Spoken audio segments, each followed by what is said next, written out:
Blog Talk Radio. How do we know this is Babylon? Psalms 137. I'm going to read it. This place was known for the slaves, slave ships, boats. The children of Israel were singing songs and being whipped and beaten in this particular land. So, let me read.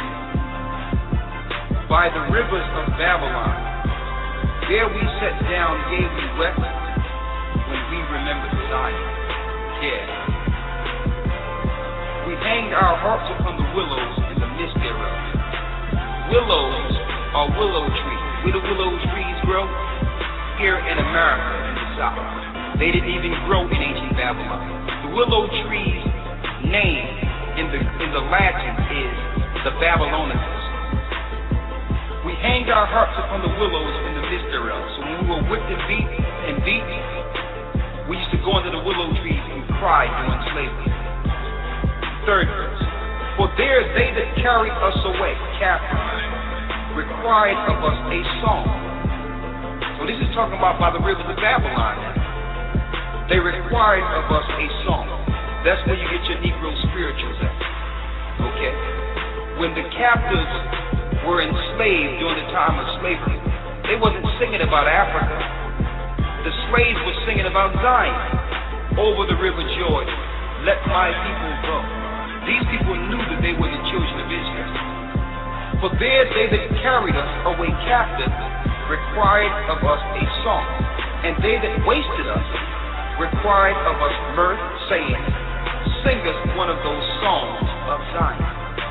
That's Negro spirituals. 4. How shall we sing the Lord's song in a strange land? What strange land? By the rivers of Babylon. Yeah, they named it America, but the Most High called this land an extension of Babylon. How shall we sing the Lord's song in a strange land? It reads in the 4th verse. If I forget thee, O Jerusalem, let my right hand forget her cunning. If I do not remember thee, let my tongue cleave to the roof of my mouth. If I prefer not Jerusalem above my chief's joy. So David said, listen, he would rather not even know anything to forget the ease of Israel. He told the Most High, please never let me forget that we're Israel, that I'm from Zion. And our people don't even care. The 7th verse. Remember, O Lord, the children of Edom in the day of Jerusalem, who said, raise it, even to the foundation thereof. Edom is a pure blood Caucasian who was behind bringing us here to Babylon to serve. You will never find the word America in the Bible, but you know America is written because it's the most evil and wicked empire in all existence. So you mean to tell me the Most High wrote about Egypt, Babylon, Sodom and Gomorrah, and all the evils placed in the earth, but forgot America? America is Babylon the Great. Therefore shall her plagues come in one day, death and mourning and famine, and she shall utterly be burned with fire. For strong is the Lord God who judgeth her. The Most High has put his spirit on these other countries to take her out through war. And all the other nations know it. The government know it. The bank systems, they realize that they know prophecy.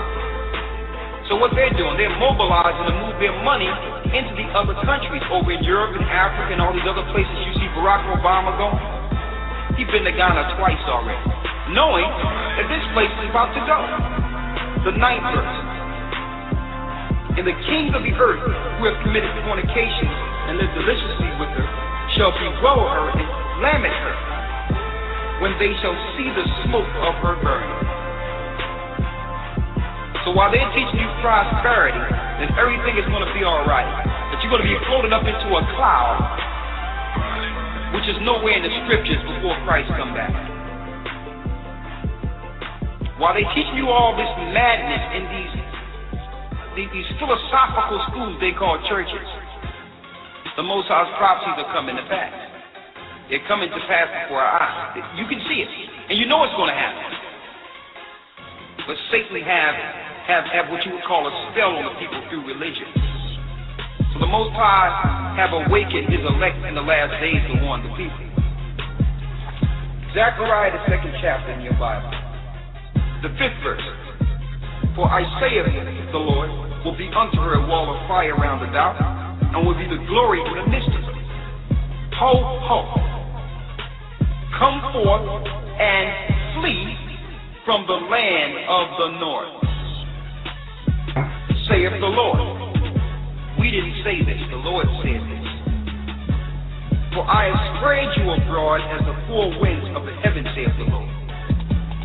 Deliver thyself, O Zion, that dwellest with the daughter of Babylon. So is this ancient Babylon? No. This is the modern day daughter of ancient Babylon. And we're in the north. The Most High say we must flee her before the destruction comes. If we don't flee her, we'll get the plagues that are coming. In Revelation 18, where it says she shall be utterly burned with fire, the 8th verse. Okay? There's more, but if you want to know more, you can always go to our website.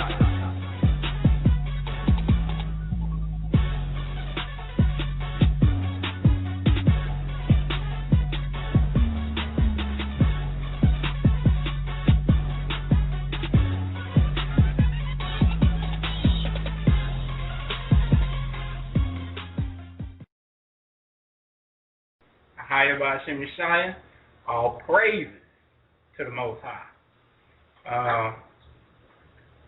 Tonight, we will be bringing, brothers and sisters, out information on how to be a pilgrim.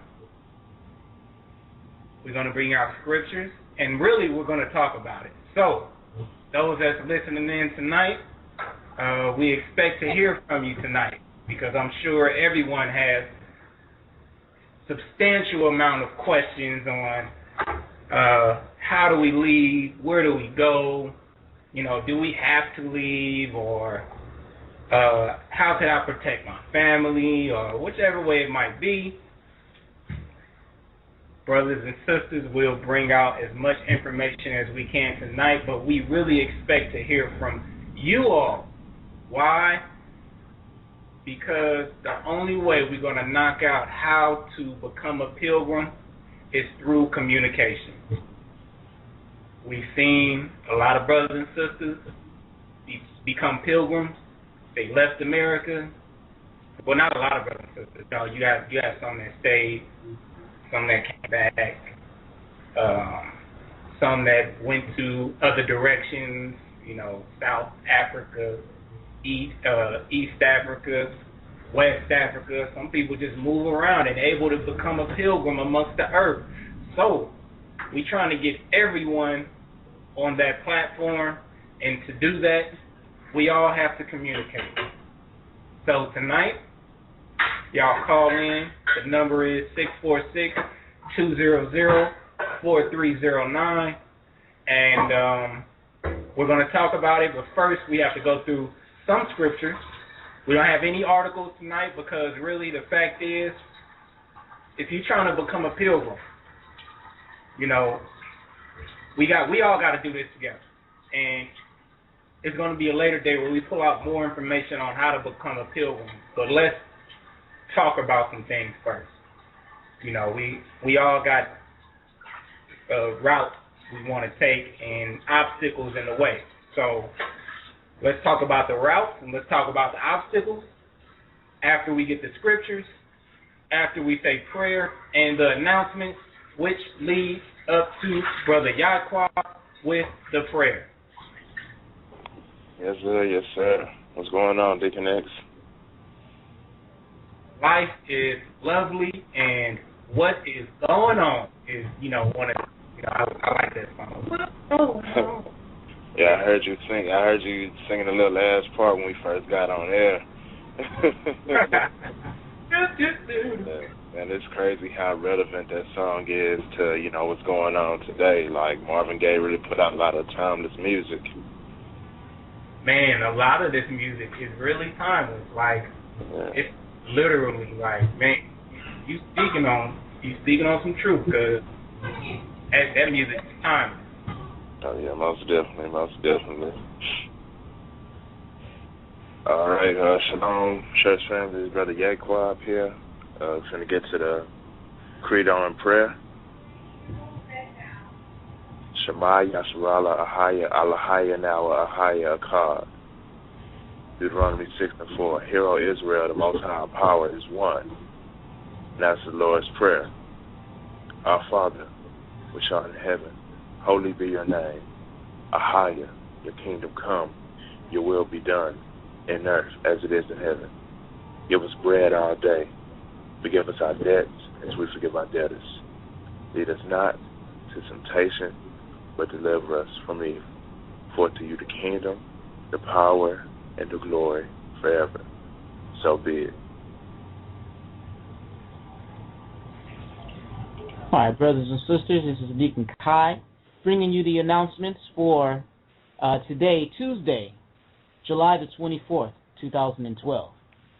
You can find us on blogtalkradio.com/GOCchurch. That's blogtalkradio.com/GOCchurch.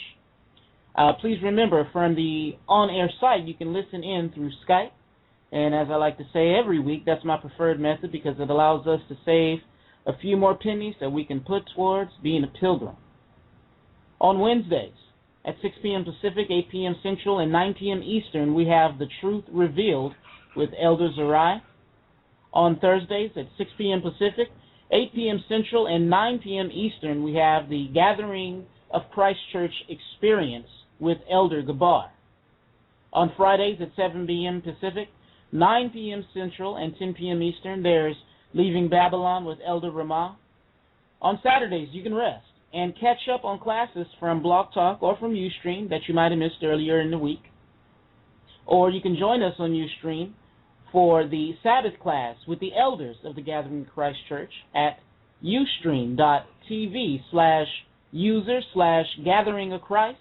That's ustream.tv/user/Gathering of Christ. And that's at 7 p.m. Pacific, 9 a.m. Central, and 10 a.m. Eastern Time. On Sunday, you can take the time to catch up on more classes from Blog Talk or Ustream, again, that you may have missed from earlier in the week. On Mondays, we have Glorifying Ahaya Through the Arts with Elder Zerai. And, of course, on Tuesdays, with Deacon Xavier, we have Culture of the Hebrews. As we go through scriptures and information, please, brothers and sisters, write and take notes as thoroughly as possible. And again, whether you are new in the truth or not, this will keep your note-taking skills and memorization high and tidy. We'll get into our first scripture, the book of Sirach, chapter 32, verse 7 out of your Apocrypha. That's Ecclesiasticus, chapter 42, and verse 7. Deliver all things in number and weight, and put all in writing that thou givest out or receivest in, as it is according to wisdom, the Hebrew way of life. And we'll go ahead and turn it over to the deacon for tonight's class on being a pilgrim. All right. It's a hot topic for brothers and sisters because everybody wants to know what's going on. Like, where do we go? Who do we talk to? It's all kind of questions that pop up. And I'm a protest tonight. The main goal to have first, to make your exodus and make your movement about this earth. And also, well, let me first say, the Gathering of Christ Church is moving eastward. We're basically going into a few different lands. If you want to know more specific, I can't get into specifics about the different lands that we in or where we at exactly. I hope everyone understands that, we just can't do that over the radio. But if you need to know these things, if you're curious, to where the church is going, email the Gathering of Christ Church at gatheringasone@aol.com. That's gathering as the number 1 at AOL.com.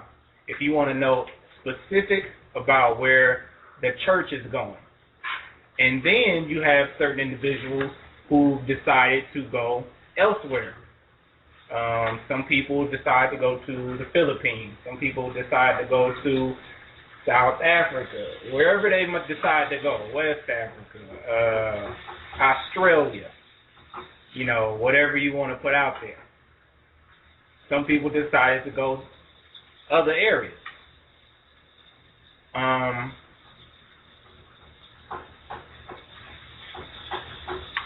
So with that, you could still keep in communication with the church. You could still keep in communication with the church members. We still all brothers and sisters, whatever decision you decide to make.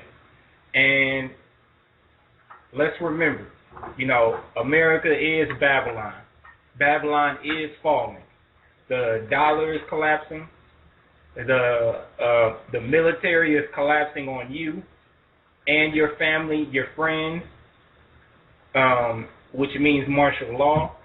They're creating these heart, anomalies. They're what's these things called that go to chemtrails? All these chemtrails, they marking the chemtrails like it's checkerboards nowadays. So it's plenty of what I'm trying to get to. It's plenty of other places to go than just one specific area. You want to research for yourself everything, even wherever someone is planning for you to go. It's some scriptures that we're going to pull out that's going to show you, how you're supposed to operate as a pilgrim. And then also, you have to pull up some information on how to become pilgrim or how to become a pilgrim. It's part of your research as moving throughout the earth. You don't just walk into a war being a pilgrim. You have to research that area that you're going into, like, okay, this is where I'm going into, what's the coming, what's the past, what's the present, who's in charge, what kind of land it is. You want to research all these things. That way you can feel comfortable for your family, if you have family, or you can feel comfortable for yourself. Because, again, you don't want to go to a land where they're about to go to war. You don't want to just walk into, we're going to say the Congo. And the Congo it's a real hectic place right now. You don't even have middle-aged black men there. It's only elders and it's only children. And the middle age that is there, I'm talking about from 14 to 40, all in between there, they all wiped out unless they in the army. So you see what I'm saying? Like, you got to go research this land before you just walk into it. You could be walking into something big. Not only that, you're going to find out in the scriptures, they researched the land and also asked for permission to pass through land. Okay? So tonight's study is going to be on pilgrimage. We'll be bringing out scriptures to help you out on your exodus out of Babylon the Great. Not only scriptures, but things that would help you to survive outside of this country. Please call in. We need to hear your questions. That way your questions can get answered about how to leave the country, where to go to, how to move, how to do the research. What do you need to research? Some people haven't had the opportunity to leave Babylon or even leave the state that they live in. So how do they expect to, how does it fit into one person's mind who hasn't even left their state? Okay? And then we're going to answer if you got, some people got child support issues, family issues, and they're like, well, I can't leave, I can't go.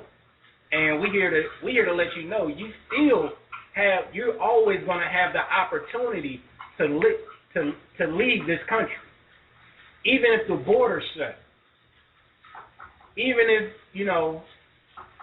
it's martial law, you still have the opportunity.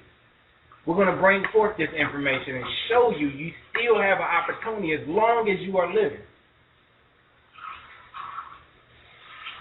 No matter what issues it is, child support, government, whoever it might be, you dealing with a higher, the God that has destroyed the earth once already.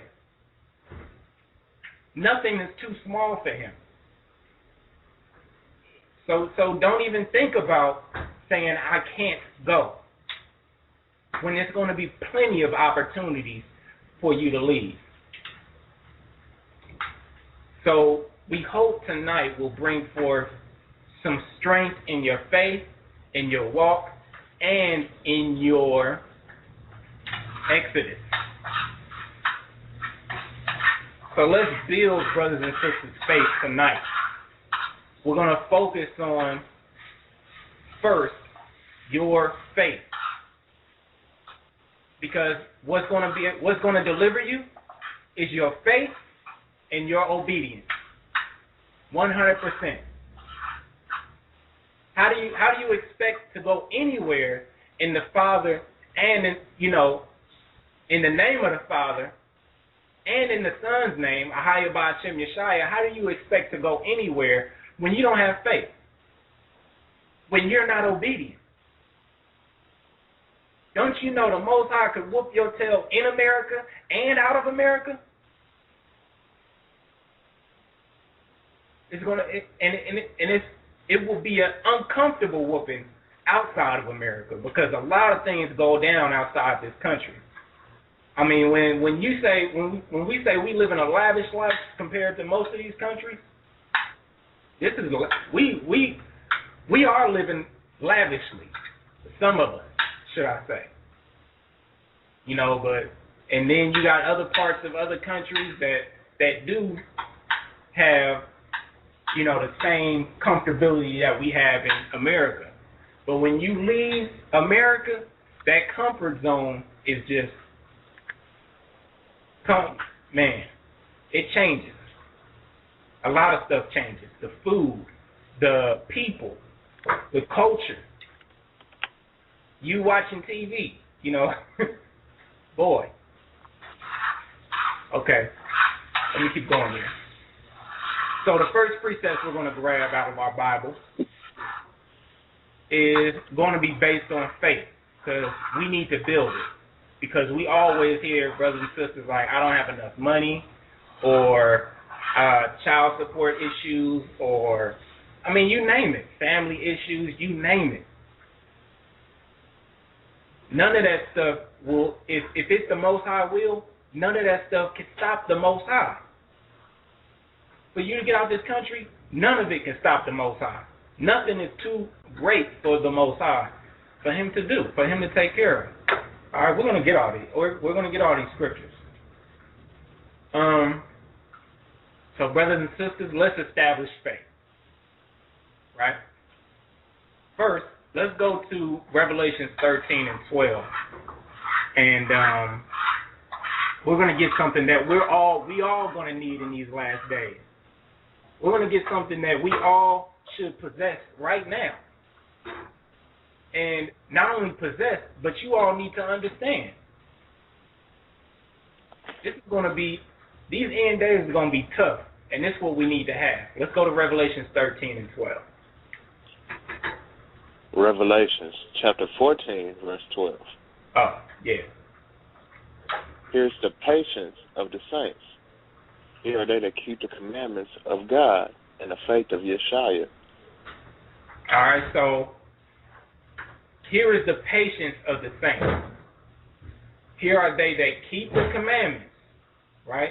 These are what we have to have in these last days. Keeping the commandments and the faith of Yeshua. All right? You have to have the faith of Yeshua. How many brothers and sisters know what the faith of Yeshua is? How many brothers and sisters even know what faith is? If you don't know these things, brothers and sisters, why is your focus leaving America? Your focus first should be building your faith. Not only that, the faith of Yeshua. If you don't know the faith, you're in trouble. You go into another land and you don't even have the faith. All you did was hear and you moved. You have to find these things out so you could be comfortable where you go to. All right? What is the faith of Yeshua? We have to pull out and understand furthermore what faith is. That way when you hear the word faith, or when somebody is saying exercise your faith, you understand what faith is. And the same faith that Yeshua had, that the disciples had, that the righteous children of Israel had, that Abraham had, you should have.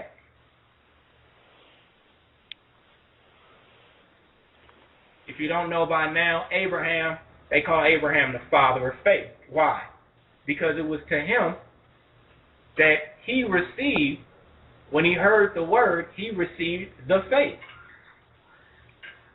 From that point on, he had a destination, he had a desire, and he had an understanding on what was to come. You're going to find out faith is exactly that. Faith is what's coming. And it's not something you don't understand. It's something you understand. You see it. You don't see it with the physical eye, but you see it from the perspective that this is what God is bringing to you. Ahaya is bringing to you. Abraham was the father of faith.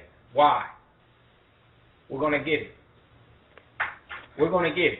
I'm going to bring it out right now.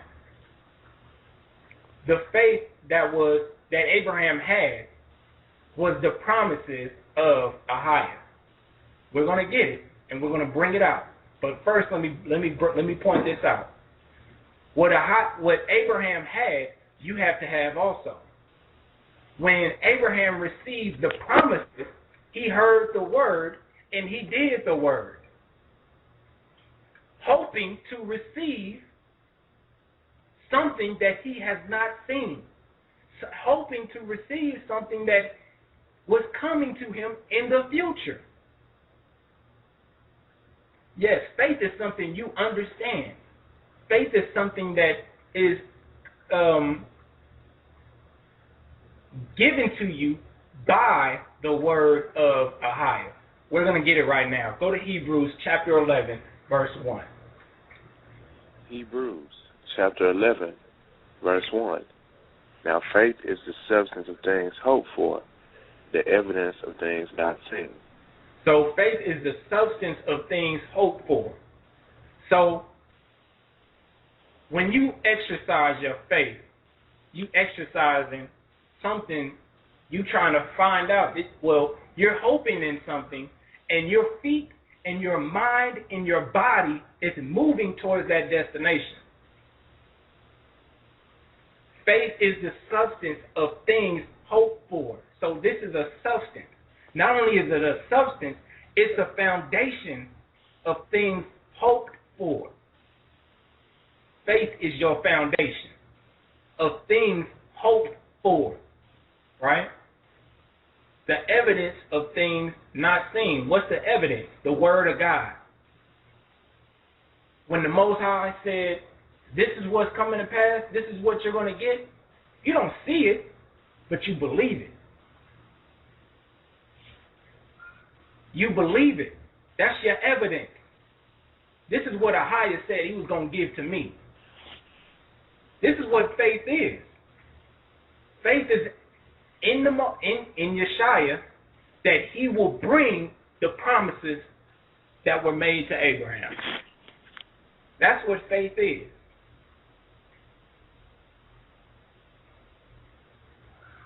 And let's go to Romans chapter 10, verse 17, because we're going to prove it. We have to prove all things, precept upon precept, line upon line. The faith of Yeshua, when it say the patience of the saints in the faith of Yeshua, the faith of Yeshua is him bringing you the promises.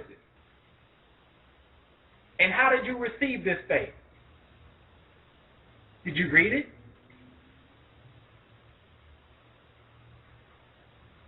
Did you understand it? Did you walk in it? How did you receive the faith? Let's get it. Romans chapter 10, verse 17. Romans chapter 10, verse 17. So then faith cometh by hearing, and hearing by the word of God. So then faith came by hearing. When you got on YouTube, when you listen to your brother or your sister, when you listen to Blog Talk Radio, faith came by hearing. And hearing by the word of God. What establishes faith? What is your foundation as far as faith goes? The word of the Most High. It's the evidence of things not seen. What the Most High promised to you, what the Most High promised to Abraham and his seed, and those that come after him, this is where your faith lies. Because the Most High said this, and he said he was going to do it, you believe it. We trying to build your faith. You have to go into this Bible to establish your foundation. You have to go into this Bible and establish the word of the Most High.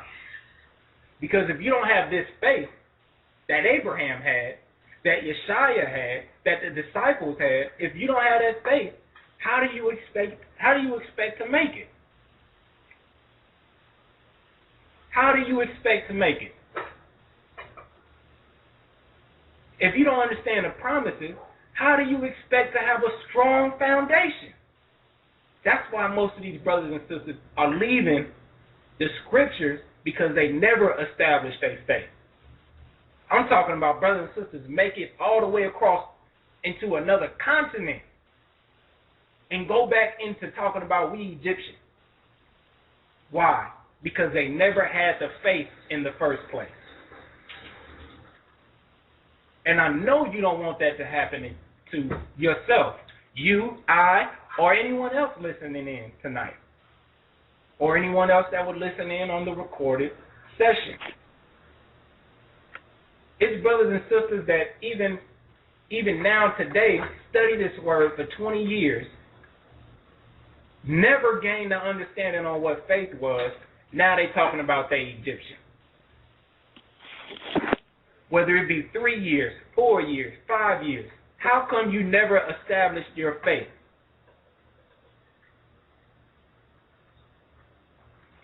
Faith came by hearing the word of the Most High. More specifically, the promises.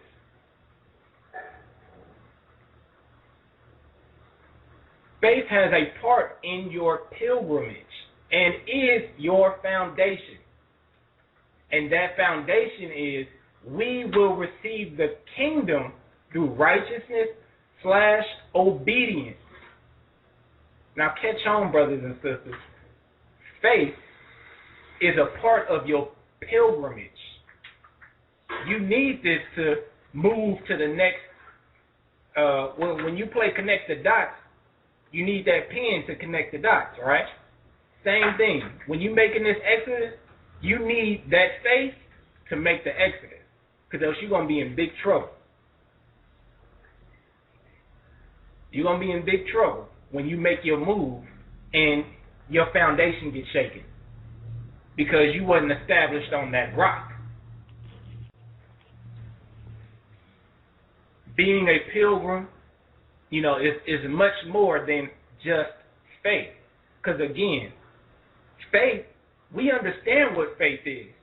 No, we can't see it in the physical, and it's only something that's hoped for. So being a pilgrim is not just having faith. Being a pilgrim is also being educated. Educated, and not only educated, but practicing obedience.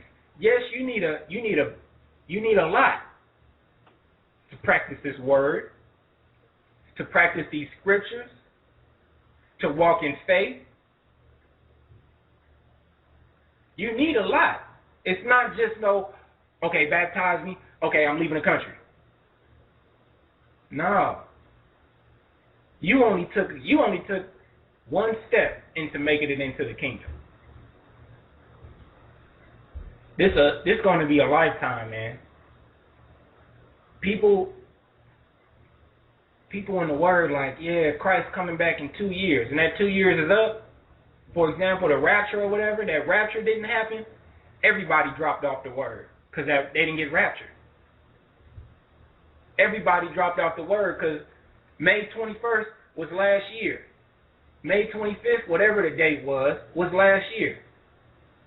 They put the scriptures down like, okay, well, Christ ain't coming, so we got to be Africans. We got to be Egyptians or, whatever or Americans, because they might as well go back into pagan worships, which they were supposedly already in. You understand? This is not just I got faith and I'm going to just walk. It's way more than that. And people forget it, man. I'm going to keep it real.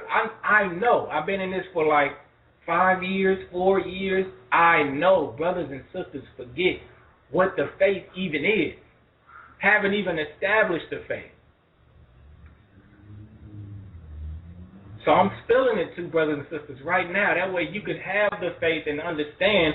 You can see the prophecies coming to pass. You can see what the scriptures is talking about when Yeshua cracked that sky and he giving the land back to his people. When he cracked that sky and give the land back to his people, that's your faith. You're going to receive your land. You're going to receive what was promised to Abraham because you are his seed under Yeshua. I'm trying to spill it to you because you need this information. If you don't have this, where are you going? Where are you going?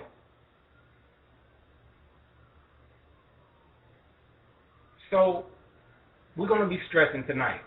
You have to be educated. Be an educated pilgrim. Abraham was an educated pilgrim. When the children of Israel left out of Egypt, they had to understand how to survive in the wilderness, especially being almost 700,000 people together. They had to understand. You want information. You don't want to just shun information and be like, forget about it. I'm just do on faith. Even faith is educating yourself on what's to come, what you hope for. You have to educate yourself on what are you hoping for. That way your foundation never be shaken. Never be shaken.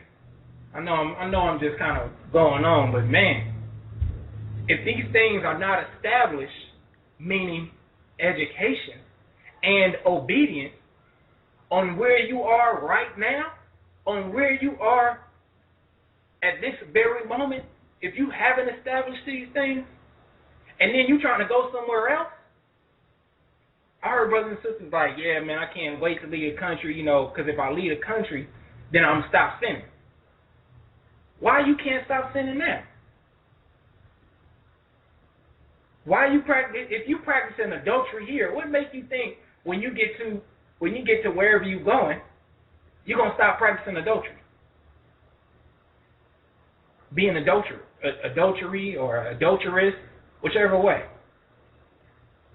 If you breaking the Sabbath here, what makes you think you can't break it somewhere else?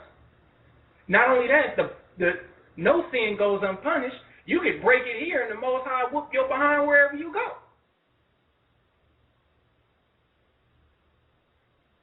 You can be disobedient here and then try to leave, and the Most High catch your behind and whoop it there. I hope y'all understand what I'm saying here. Because we're going to prove, again, we have to prove all things. You have to have faith. You have to have obedience. You have to be educated. Where you going? And you definitely got to have righteousness, because if you ain't got righteousness, you a filthy rag.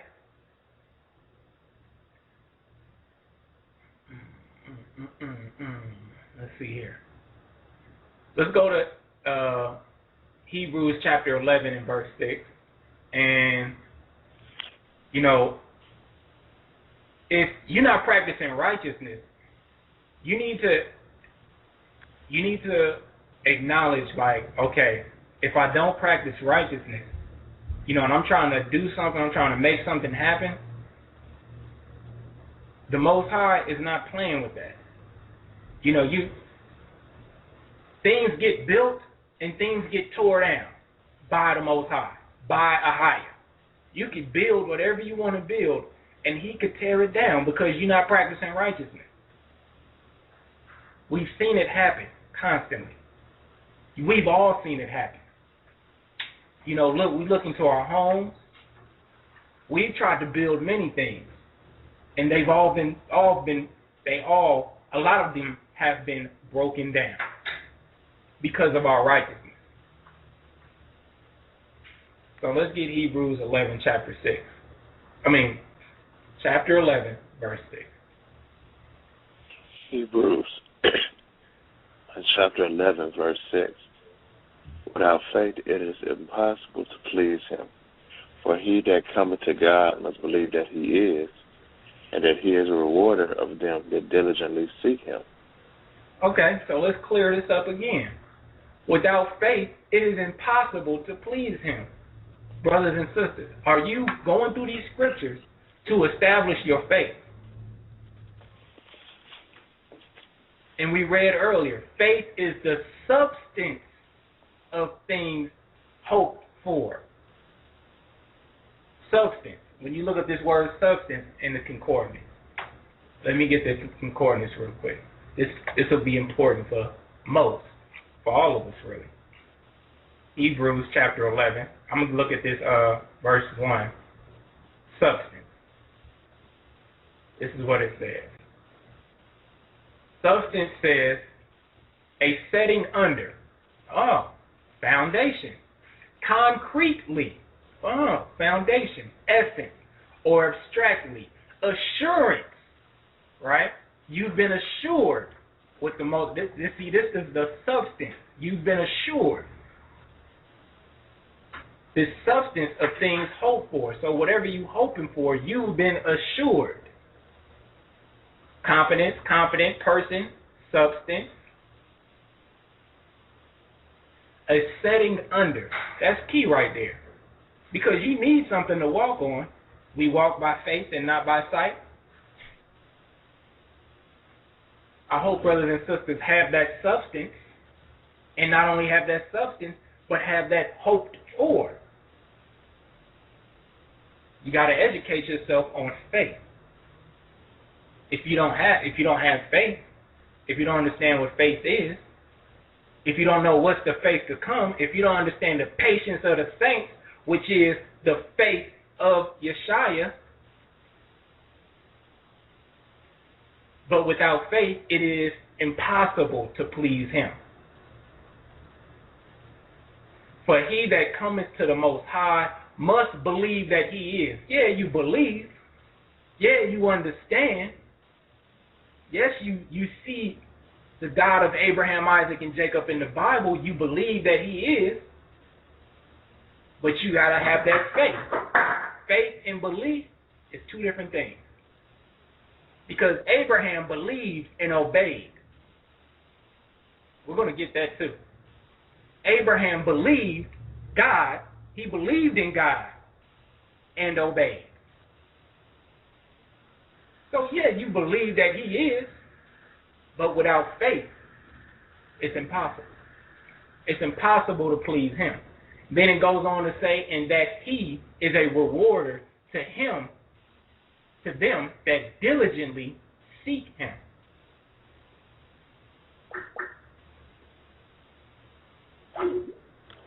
He is a rewarder of them that diligently seek him. You see, they have rewarder in the same sentence as faith. Because when your faith is accomplished, you've been rewarded for pleasing him.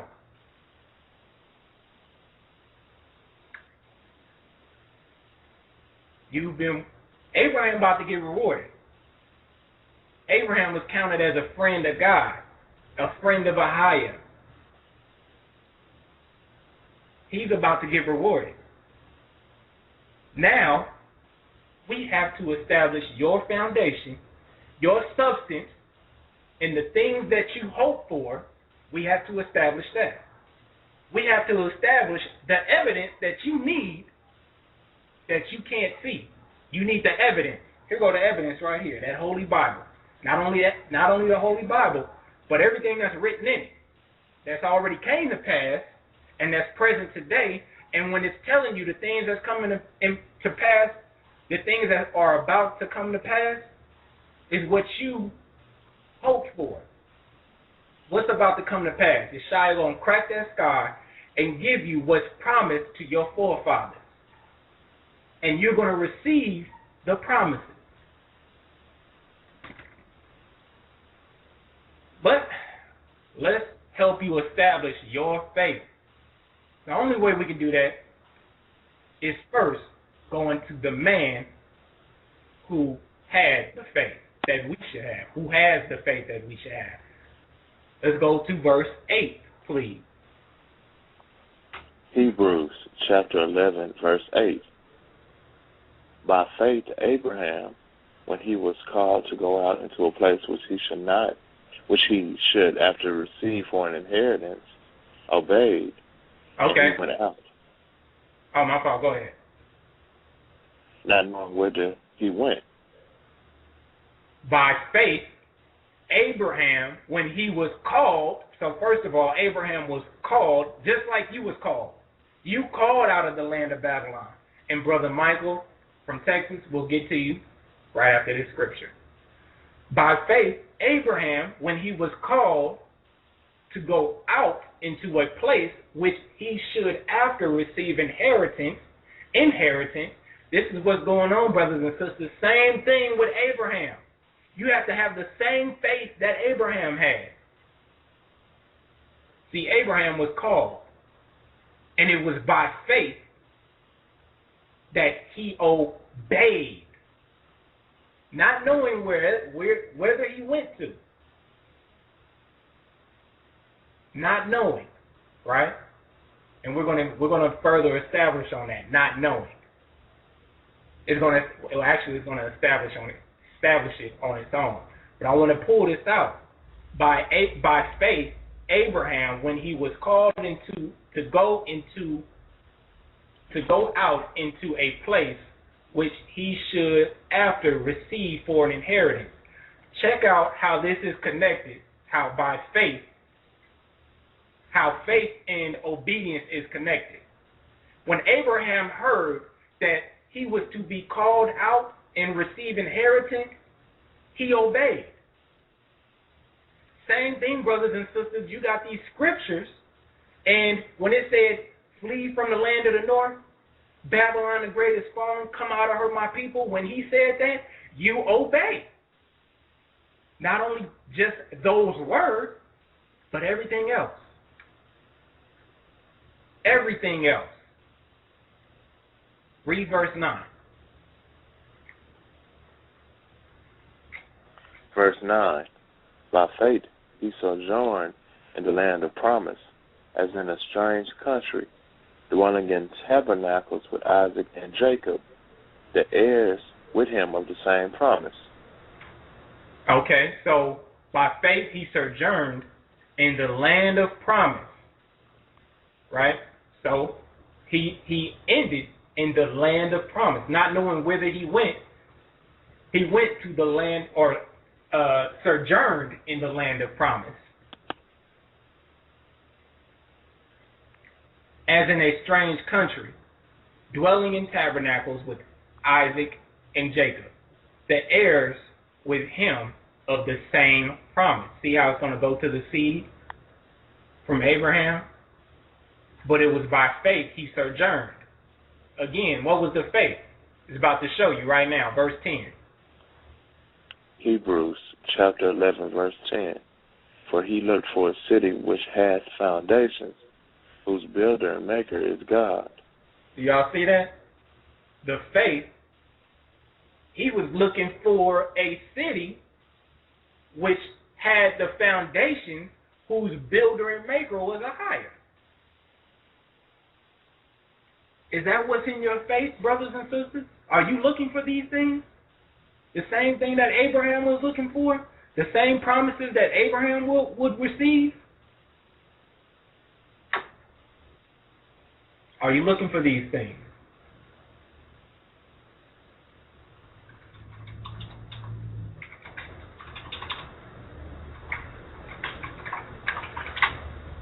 Okay. And then, okay, you can go, let's go ahead and read that. Let's go ahead and read, let's go to Jasher. Brother Deacon Kai pulled out Jasher chapter 9, verses 5 and 6. We're just going to read it to you. You can grab the book if you please. But Jasher chapter 9, verse 5 and 6. Let's go ahead and read it. Jasher chapter 9, verse 5. And when Abram came out from the cave, he went to Noah and his son Shem, and he remained with them to learn the instruction of the Lord and his ways. And no man knew where Abraham was. And Abraham served Noah and Shem his son for a long time. Verse 6. And Abram was in Noah's house 39 years, and Abram knew the Lord from 3 years old, and he went in the ways of the Lord unto the day of his death, as Noah and his son Shem had taught him. And all the sons of the earth in those days greatly transgressed against the Lord, and they rebelled against him, and they served other gods, and they forgot the Lord who had created them in the earth. And the inhabitants of the earth made unto themselves at that time every man his god, gods of wood and stone, which can neither speak, hear, nor deliver, and the sons of men served them, and they became their gods. Okay, so it's quite clear the Most High was calling Abraham from out of that madness. Quite clear. Okay? Just like he calling you. This is nothing but a repeated cycle. Only you have to do it right. We all seen you got the Bible. You've seen what happened to every single person who was disobedient. Not every single person, but those that were pointed out as disobedient, you've seen what happened to them. And don't think it can't happen to you just because you stepping out on faith, doing your pilgrimage. Now, I'm not saying there's nothing wrong with that. What I'm saying is, the scriptures say, matter of fact, let's get this right now. First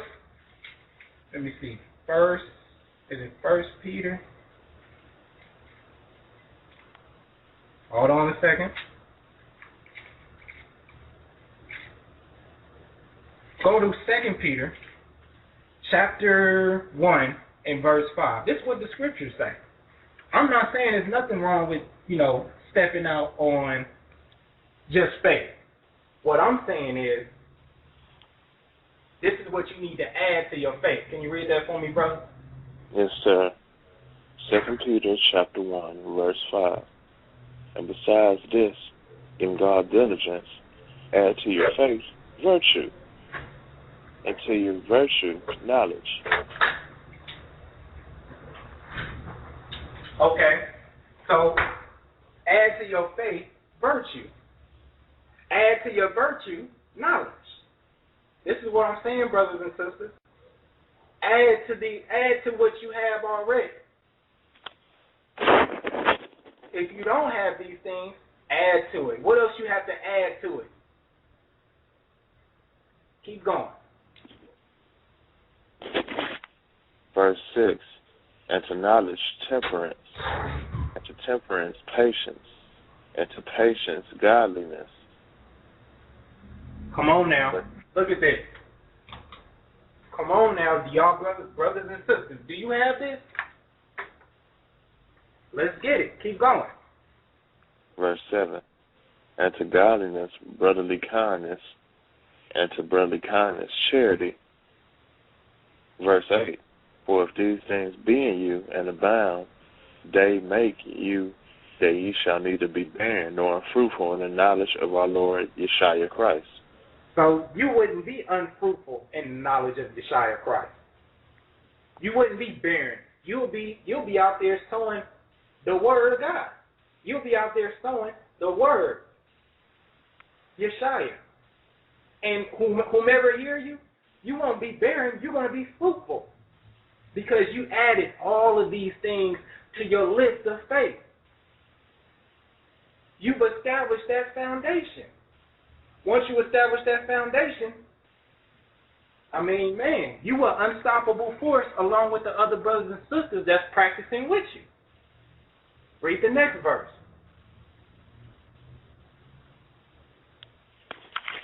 Verse 9, 2 Peter chapter 1, verse 9. But he that lacketh these things is blind, and cannot see far off, and hath forgotten that he was purged from his old sins. Right? So he that lacketh these things is blind. And we don't do things blindly.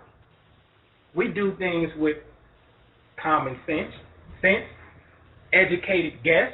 If you don't have the common sense, or if you don't have the ability to think commonly, what everyone else would do in certain situations. Okay, but he that lacketh these things is blind and cannot see afar off. That's why it's so hard to make moves blindly. It's difficult because you can't see afar off. Right? Even when you don't have the faith. It's hard for you to see anything that's going to come to pass. So add to your faith virtue. Add to your virtue knowledge, temperance, godliness, patience, brotherly kindness, charity. And you know, if you don't have charity, you really going to be unfruitful. These things should be in your study book. These things are what you should be practicing. I know it's hard for some people to digest because all they want to hear is, you know, yeah, we're going to be good in another land. What's coming to pass, it won't be good anywhere. Your comfortability in America, you got a house, apartment, you know, cell phone, internet. You're not going to have that real soon. You're going to be without that.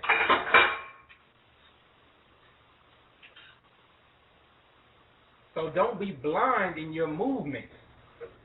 Make educated moves.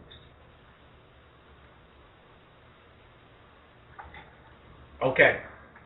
Let's go to Brother Michael out of Texas. Shalom. Yes, shalom. You know, you had spoken earlier about how a lot of people are saying things like, well, if I leave this land, you know, then I'll stop sinning. Uh-huh. Well, the problem is when the scripture says, come out from my people, he's not just saying physically. You know, I believe he's gone up there, but it's not just physically. You must mentally come out of her, too. So if you're still sitting here with the mindset of a Babylonian and you're still going on with their rituals and ceremonies, you haven't come out of her. So even if you physically leave this land, it won't be a success because your mind is still of Babylonian content. So, you know, a lot of people also have a misconstruction on grace. You know, they'll think, you know, well, Christ died for me, so no matter how many times I sin, no matter what I do, all I have to do is repent, and it'll be A-okay. That's not grace. Grace simply means, hey, you can stumble, you can fall, but once you find out, you repent and you don't do it again. If you just so happen to slip up on accident, okay, but if you just keep going out and doing it, the hammer's going to keep going. It's not. Grace does not mean, hey, you're good no matter what. Just repent at the last second and you're A-okay. That's not how it works.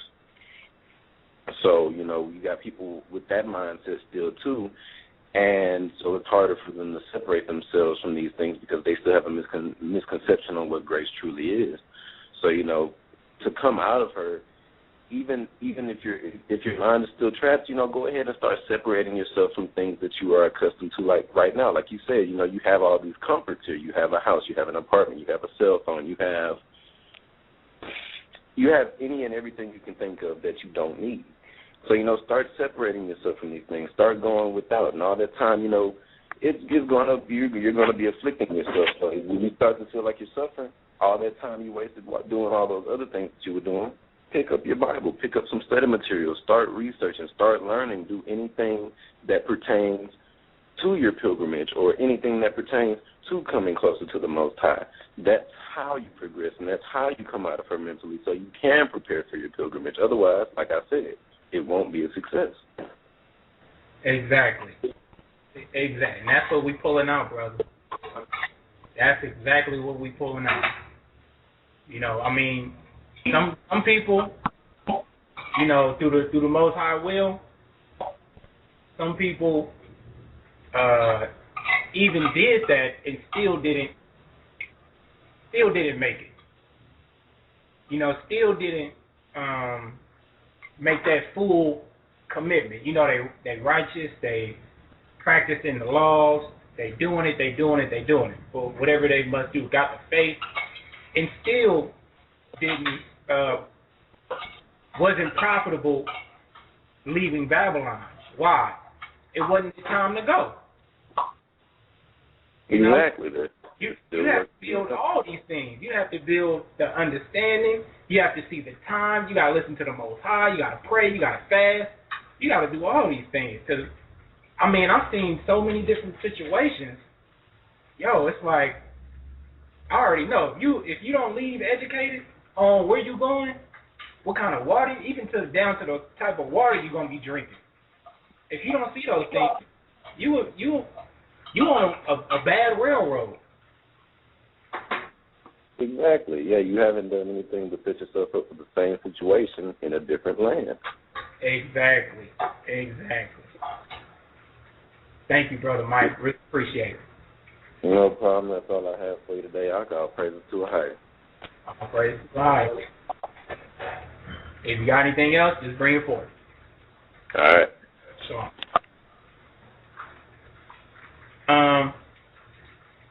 So yeah, that's why we're trying to establish your faith.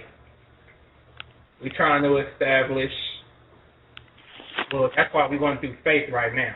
So you could have that foundation. If you don't got that foundation, like I said, I've seen it.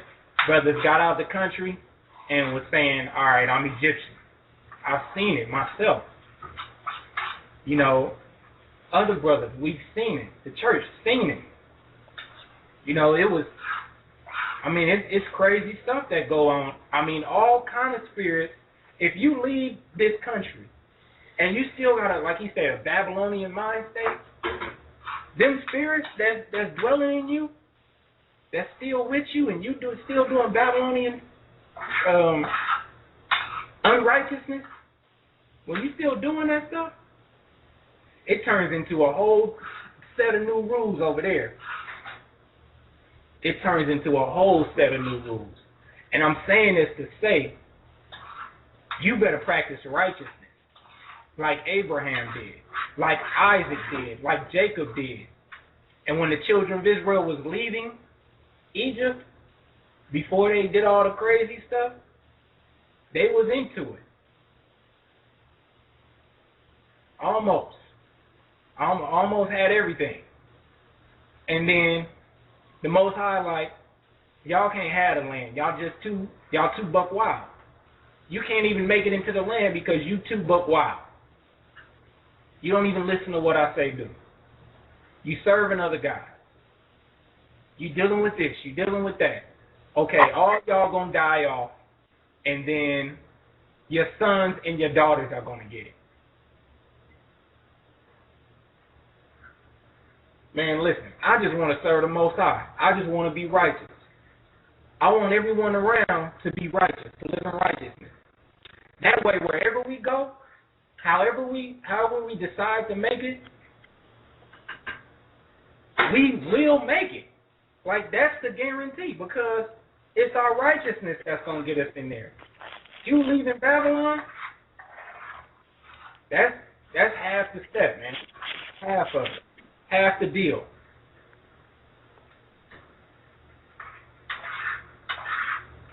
That's half of it. You know, we got to walk in obedience. If you don't, big butt whooping from the Father.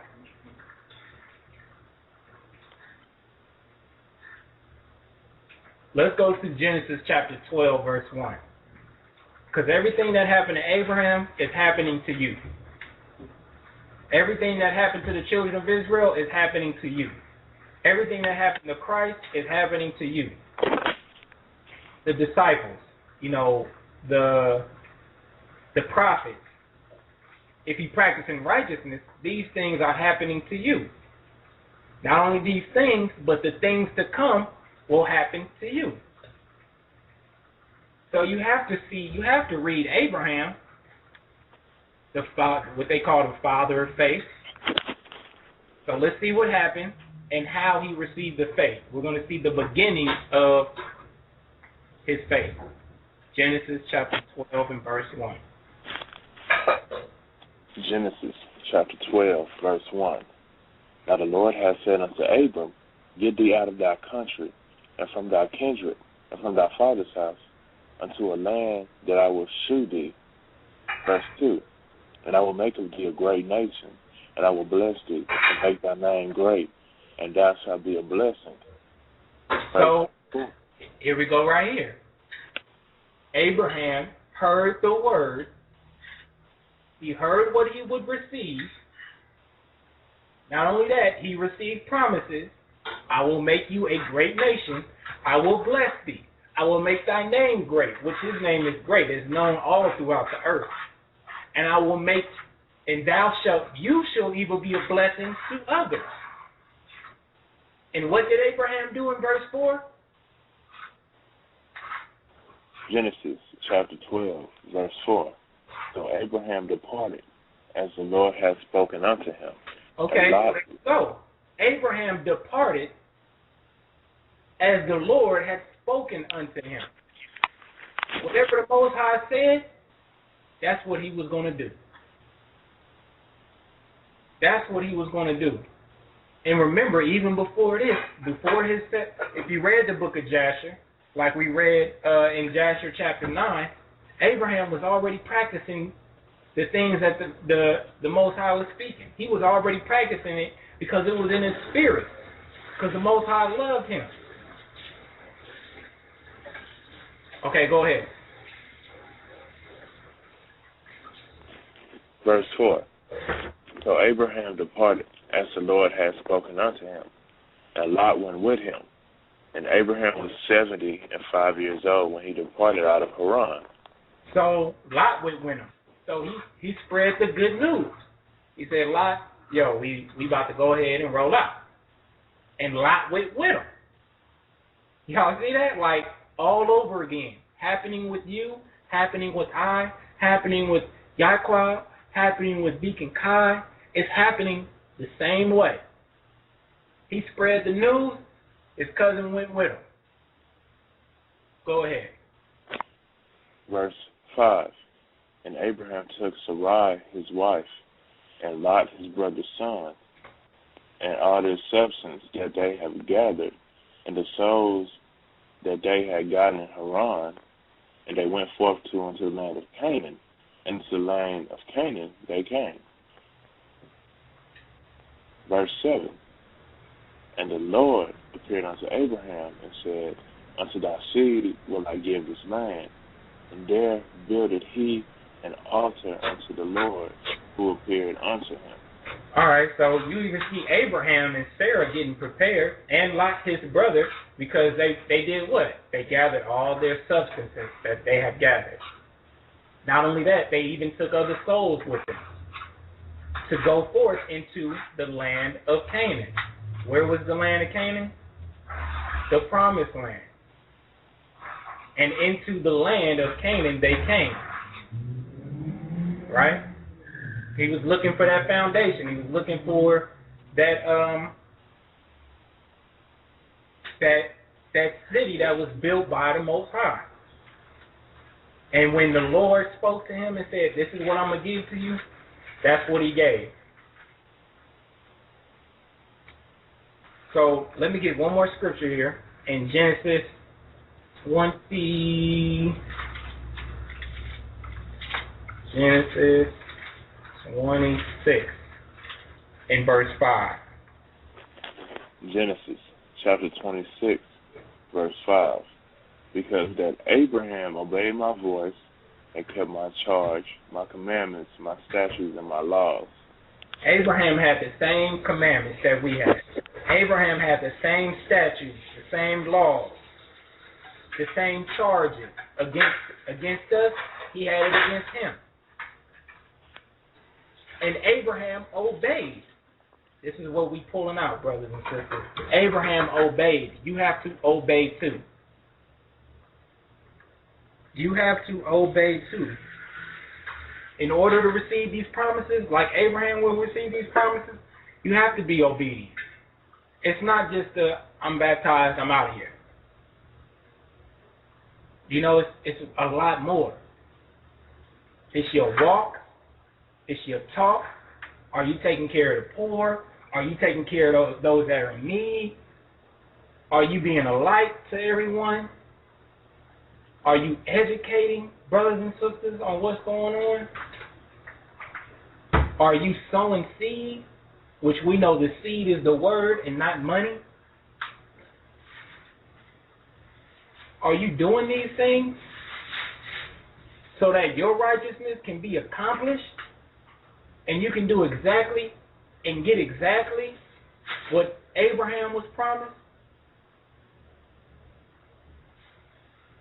Let's go to Hebrews chapter 11. Let's go back to Hebrews chapter 11, verse 13. And we're going to establish Abraham had the faith. Isaac, Jacob, the children of Israel. Some of the children of Israel. The disciples, Yeshua, they had the faith. And yes, they died. But that don't mean they will not receive this faith. That means when that resurrection comes, they're going to be the ones in the cloud coming down. They're going to be the ones, when you see Yeshua crack the sky, they right behind them. Let's read it. Hebrews chapter 11, verse 13. These all died in faith, not having received the promises, but having seen them afar off, and were persuaded of them, and embraced them, and confessed that they were strangers and pilgrims on the earth.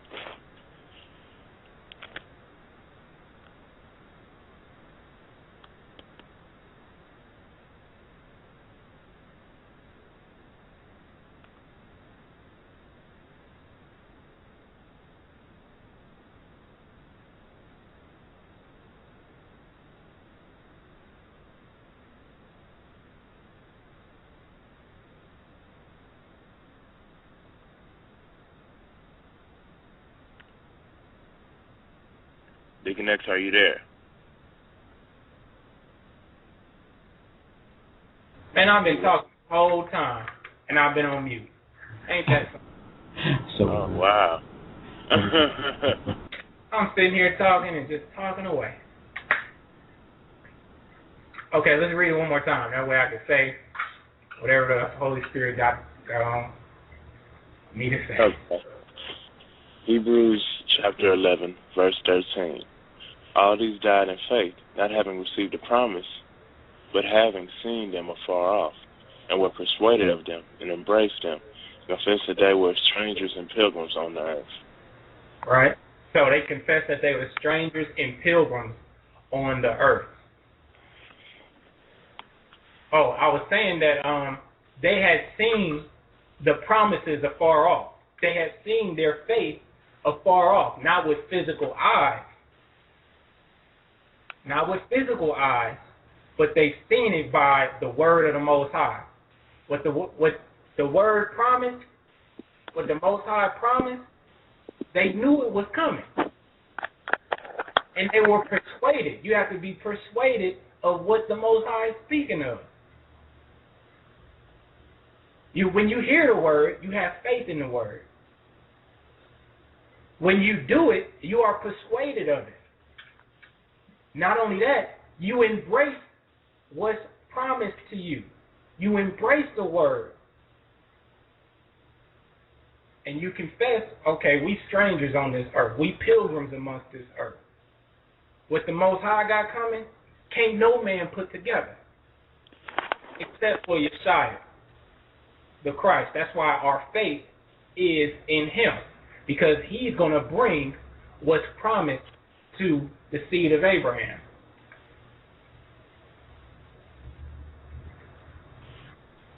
So all this to say, again, your walk and your faith that you need to have is the kingdom that Yeshua is bringing. That's where you're trying to make it to. Everything else,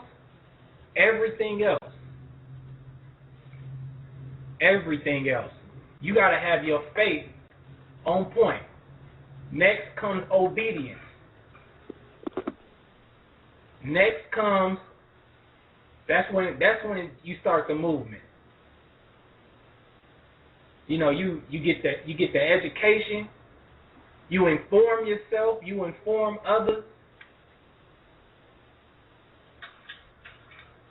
Right? You have to acquire these things. If you don't, man, it's highly likely you could fail.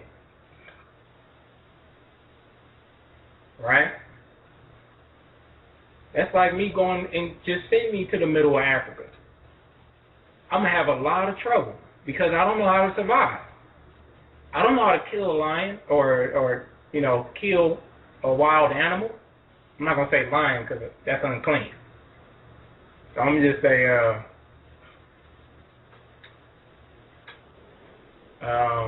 wild animal.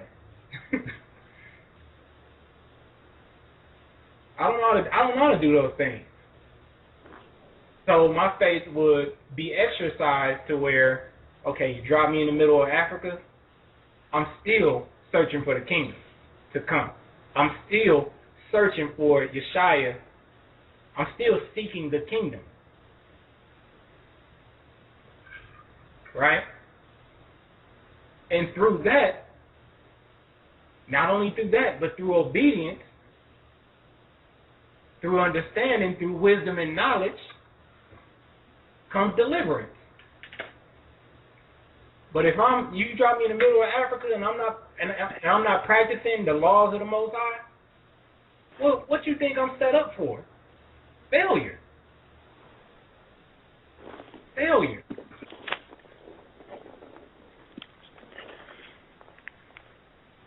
I mean, just look at everyone that was delivered in the Bible.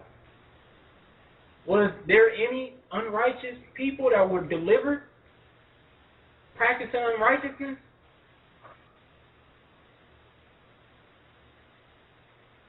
Yeah, they probably got to one place and got whooped on there, and then got to another place and got whooped on there, and then they finally decided, all right, we're going to do right.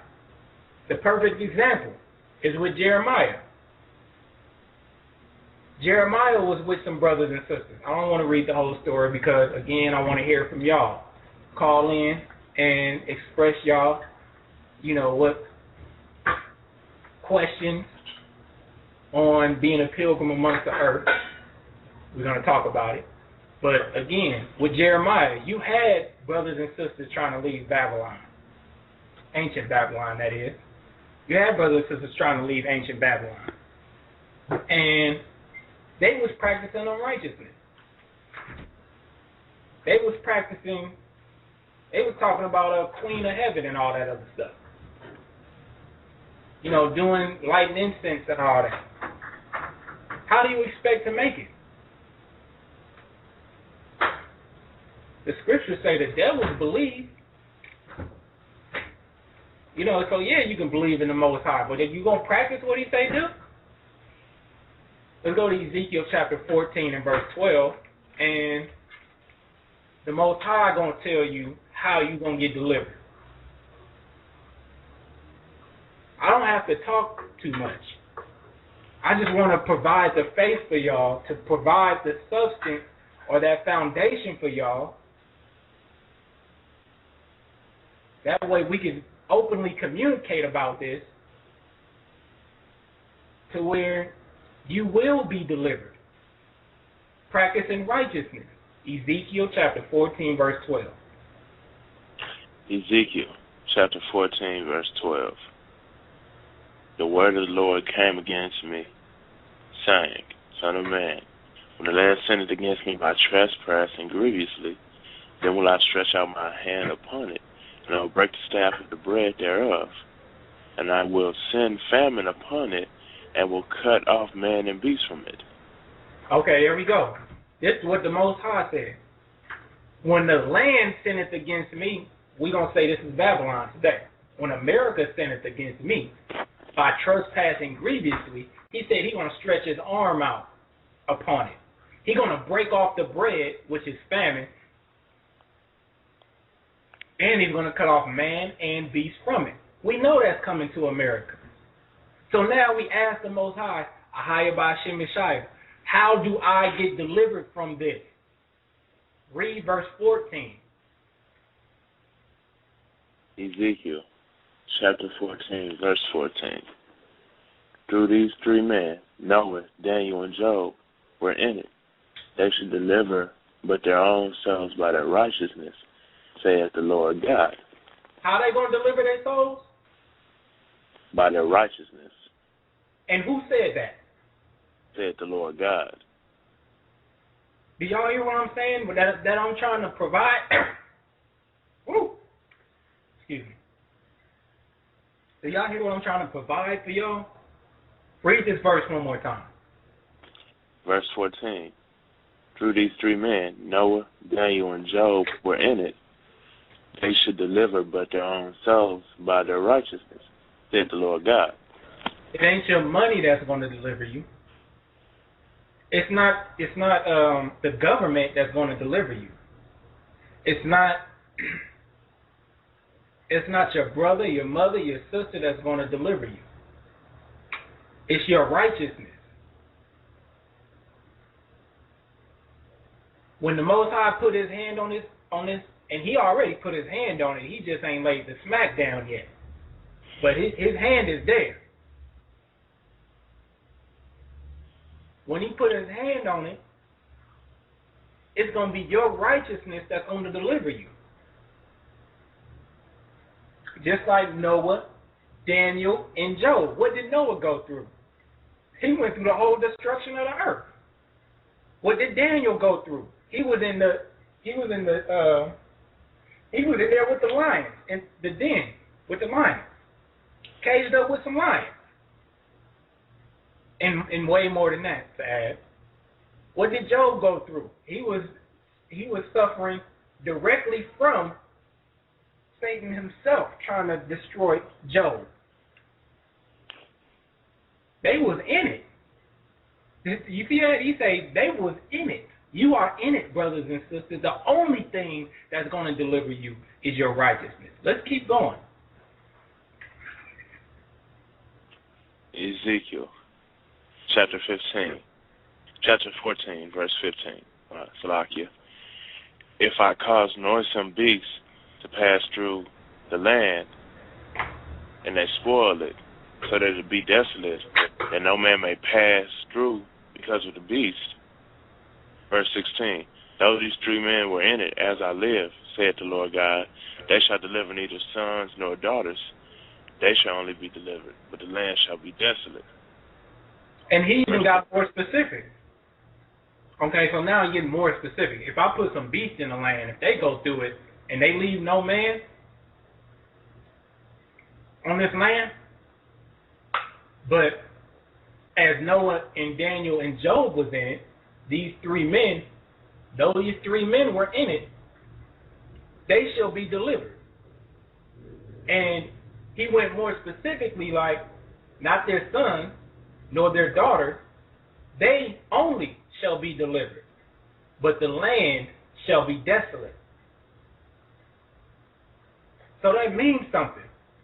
Noah's sons and daughters, or daughters-in-law, or son-in-law, well, daughters-in-law, Noah's sons were practicing righteousness.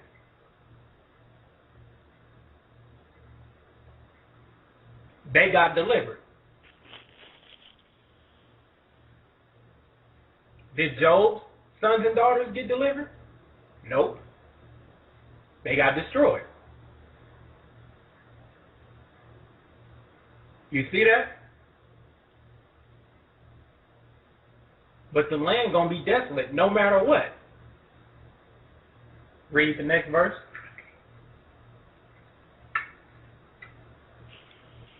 Verse 17. Or if I bring a sword upon that land, and say, sword, go through the land, so that I cut off man and beast from it. Verse 18. Through these men were in it, as I live, said the Lord God. They shall deliver neither sons nor daughters, but they only shall be delivered themselves. Y'all see that again. Here it go again.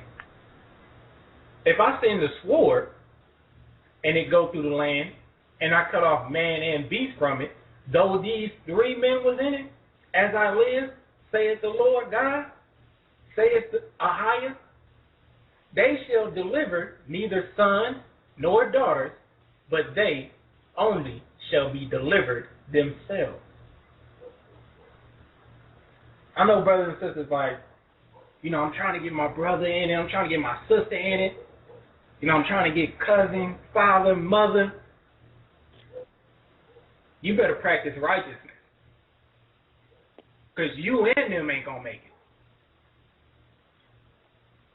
You can spread the gospel all you want to, but if you ain't practicing righteousness, you're not going to make it.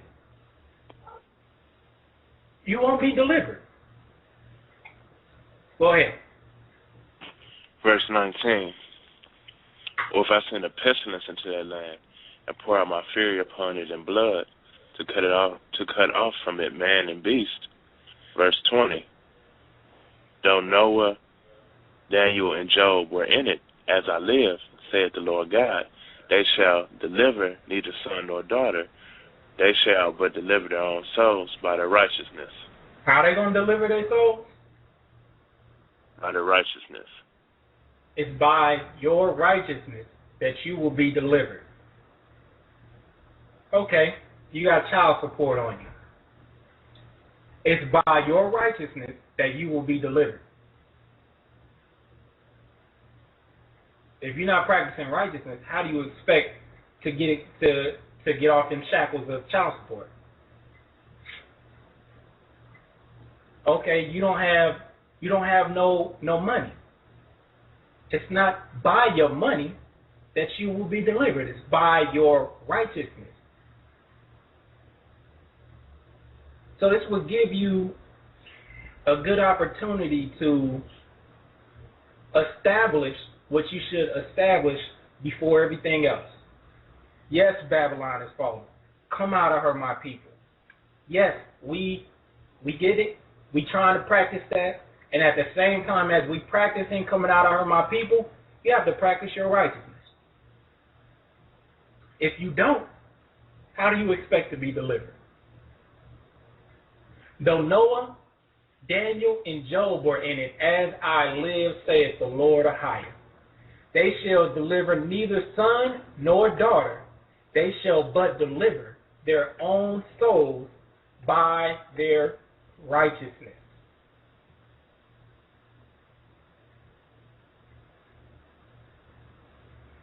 Okay? Now that's clear. That's clear. You know, Ahaya B'Hashem Yeshaya. I hope brothers and sisters are receiving this understanding tonight, because what's going to go down in these last days, if you are not practicing righteousness, how do you expect to make it?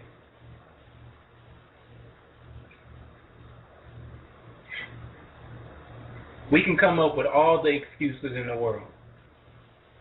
And you can do this alone. You could do it around others that hate you. You could do it with others that love you. All I know is, brothers and sisters, practice righteousness. Okay, you don't got a job. Okay, you got warrants. Okay, all these different things. All right, we heard that also. But until them nukes drop and set this land on fire, he said you can get delivered through the sword, you can get delivered through famine, you can get delivered through pestilence. That's what he said. Now we know you ain't going to be able to survive them nuclear bombs, but before they drop, you better have your ear to the ground on, if you still in America, you better have your ear to the ground and your faith high, your faith established, because your faith should be, yeah, we about to receive the kingdom. We about to receive this. I don't care what's coming. We about to receive this. Or, you know, whether I go or not, we about to receive it. You always got to have your ear to the ground and your faith high, because anybody could say, well, you know, stuff is going bad over here in America. I'm talking about anybody. That they might not even be in the word. And, well, stuff's about to go bad here in America. I might as well go down in America. You want to come? Things like that happen. Things like that happen. Are y'all hearing me, brothers and sisters? I've seen it happen to brothers and sisters coming to pass, going to these different countries, leaving America. Brothers and sisters like, well, I know they don't have no money, but I'll pay for the plane ticket, and I'll pay for their room, and all they got to do is look for a job. And there's opportunity out there, you know, in other countries. There's opportunity. But this is the clear fact. If you ain't practicing righteousness, where you going?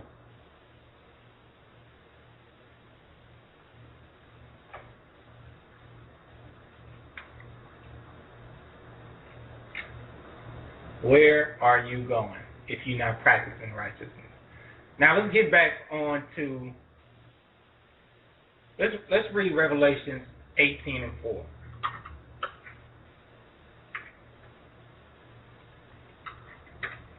I want to read that. I want to read that because as we read it, you want to grasp the understanding and say, all right, come out of her, my people. I'm going to practice that. How do you practice coming out of her, my people? If you can't build financially, you build some way around it, like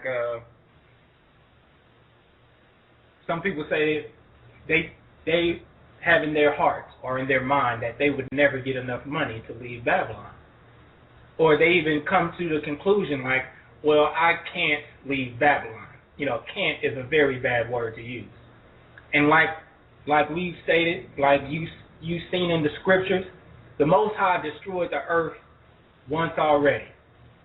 And we'll destroy it again soon to come.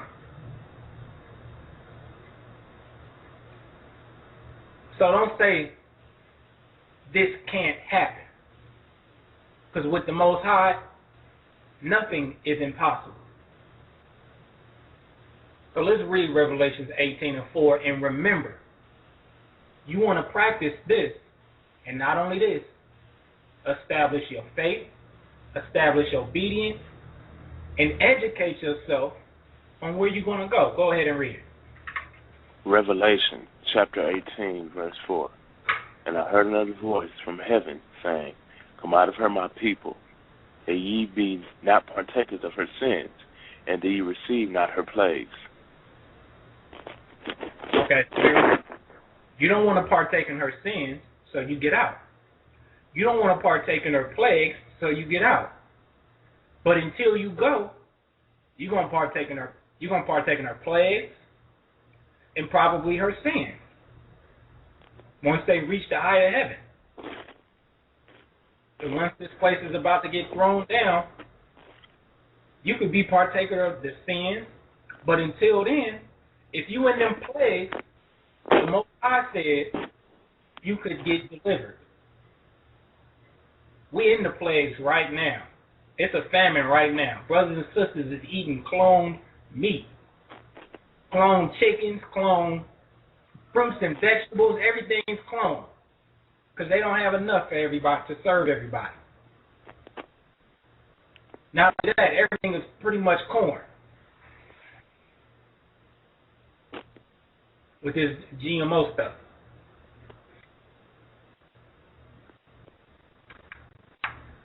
So the Most High said he could deliver you if you practice in righteousness. So step your righteousness up. Step up what you need to do as a righteous individual. And then let's talk about this education part. Okay, what does it take to leave Babylon? What does it take to leave America? To leave America, you got to have passport. You got to have, either passport or world passport. If you get a world passport, you have to educate yourself on the laws of a world passport, because a lot of people didn't do that. A lot of people just bought a world passport and didn't do the study behind the world passport before they bought it. You can buy the world passport with warrants, felonies, whatever you want to put out there, child support. You can get a world passport with any of that. So let's not say stuff cannot happen. So let's talk about this passport situation. The reason why you get a passport is to get okay, not only to leave the country, but to get the okay to get into another country. We've seen this done plenty of times before. We've seen this done with the children of Israel. When they went into the wilderness, they had to get permission from the rulers to walk through the land. It's the same thing. With a passport, you have to get permission from the rulers to walk through their land. So again, add to your faith virtue. Add to your virtue knowledge. You want to add to these things from point A to point B. Right? So let's see this happen in the scriptures. Let's get a detailed understanding that, yes, we do. When we move through as a pilgrim, pilgrims get permission. Before they enter into a land, pilgrims get permission. Hey, can I go into your land? Because if you don't get permission, what the rulers usually do? Oh, he's in America, he's a terrorist. Not only is he a terrorist, but they got another name. Can't even remember right now. It slipped my mind just that fast. But you can be everything under the sun if you not. They throw you in jail. You gotta survive that. You gotta go to court. You gotta do all kind of things. If you don't ask for permission. Going into other people's land, that's like touching somebody else's property. That's why it's important to look up all these things. Oh, they can call you a spy, an agent. They can say whatever they want to say about you. And you just like, oh man, I came into your land. You know, I'm just trying to get away.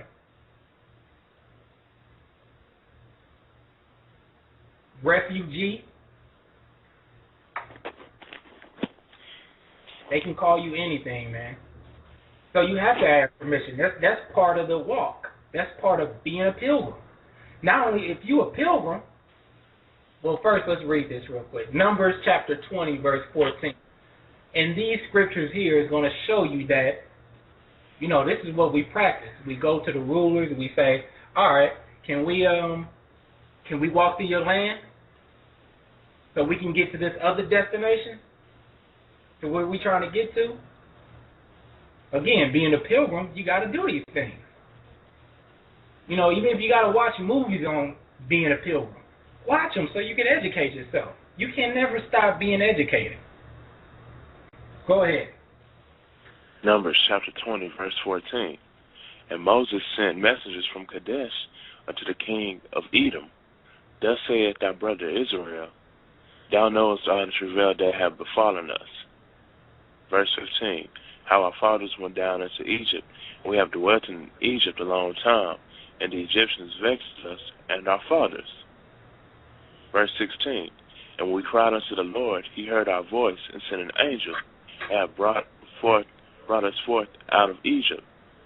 And behold, we are in Kadesh, a city in the uttermost of thy border. Let us pass, I pray thee, through thy country. We will not pass through the fields or through the vineyards, neither will we drink of the water of the wells. We will go by the king's highway. We will not turn to the right hand nor to the left until we have passed thy borders. And Edom said unto them, thou shalt not pass by me, lest I come out against thee with the sword. Verse 19. And the children of Israel said unto him, we will go by the highway, and if I and my cattle drink of thy water, then I will pay for it. I will only, without doing anything else, go through on my feet. Verse 20, and he said, thou shalt not go through. And Edom came down against him with much people and with a strong hand. Verse 21, thus Edom refused to give Israel passage through his border, wherefore Israel turned away from him. So if the rulers say no, then it's a no. All right, we can't go to your land? Okay, all good. We'll find another way around, in which they eventually did. So the best thing to do, okay, you got to get permission. It said he sent 2 messengers. And even in some other instances, before they went to conquer a land, or before they went into a land, they send people to go scope out the land. They send 2, maybe 12 to go scope out the land. Go see how it looks, and, you know, whether it's good for us to go that way, and you want to do that. And that's what the church is doing. The church is already established in, you know, other countries. So it's like, okay, you email the church, you say, okay, where or how could I stay within the boundaries of the church? You know, if you looking to dwell with the church, if you're looking to dwell with them, you email them, hey, this is what I want to do. This is what I'm looking forward to. How is this? How is that? Am I able to survive? Am I able, whoop. You come up with the questions. They got answers for you because they already there. That's what Israel do. We send out either messengers or we send out those to scope out the land, see if it's okay. You got to do those things. If you don't plan on going with the church, that's what you want to do. You want to start making calls to the embassy. Maybe you got a Facebook, you want to friend some people that's in that country. You want to see the laws, the regulations.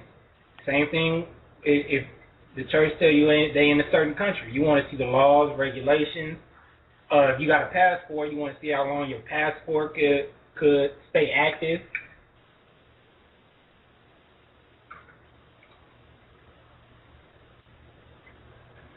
If you got children, you want to see how the schools are. You want to look up these things. You know? I mean, everything. The same thing if you were to move from one apartment to another, it's the same, almost the same motives, except you moving to another country, which means it's a culture change.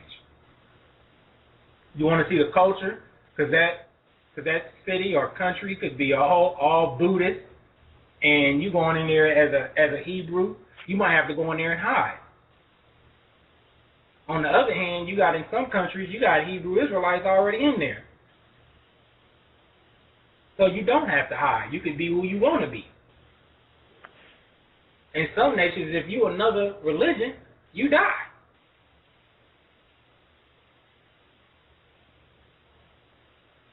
Or if you disrespect a religion, you die. You want to look into that type of stuff.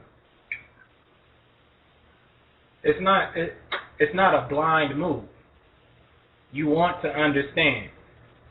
And then if you're low on funds, you want to say, okay, if I'm low on funds, I want to see how I can make money in the country that I go to. You don't want to go saying, how long can I survive? Because that might be a real short period of time.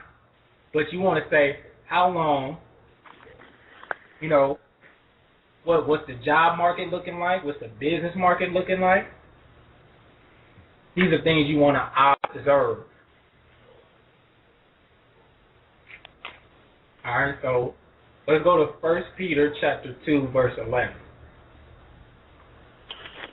1 Peter chapter 2, verse 11. Dearly beloved, I beseech you, as strangers and pilgrims, abstain from fleshly lusts, which war against the soul. So you a stranger, you a pilgrim in this land or in that land. Abstain from fleshly lust, which war against the soul. Right?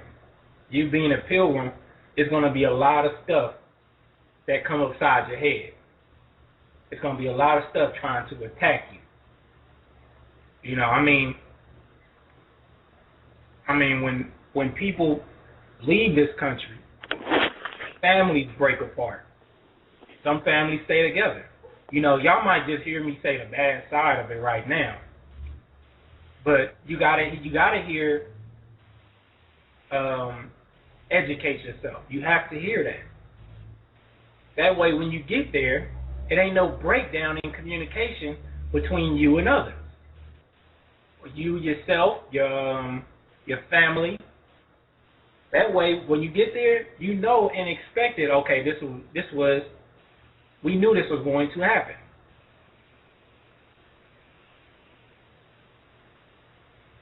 Let's get what pilgrimage is out of the dictionary.com. Pilgrimage, according to dictionary.com. Noun, a journey, especially a long one, made to some sacred place as an act of religious devotion. Verb, okay. Used without object, to make a pilgrimage. So to make a pilgrimage.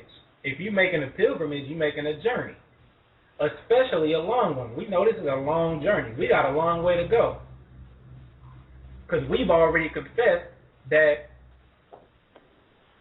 we are pilgrims and strangers amongst the earth.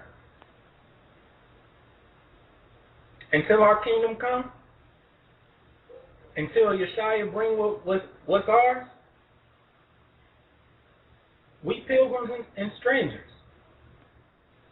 So if we go into a land, we have to look. We strangers.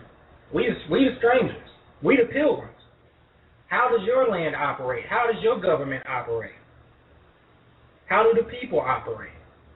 How do people survive? Let's get pilgrim out of the dictionary.com. Pilgrim, according to dictionary.com. Now, number one, a person who journeys, especially long distance, to some sacred place as an act of religious devotion. Pilgrims to the Holy Land. So that's where you're trying to go, to the Holy Land. You being a pilgrim, a person who journeys, especially if you go a long distance. If you have to go a long distance, that means you have to endure. What do you have to endure? These are things you have to look up and understand what you have to endure. That's where Definition number 2. Yeah, go ahead. A traveler or wanderer, especially in a foreign place. Right? A traveler or wanderer, especially in foreign place. All these places is foreign to us, even America.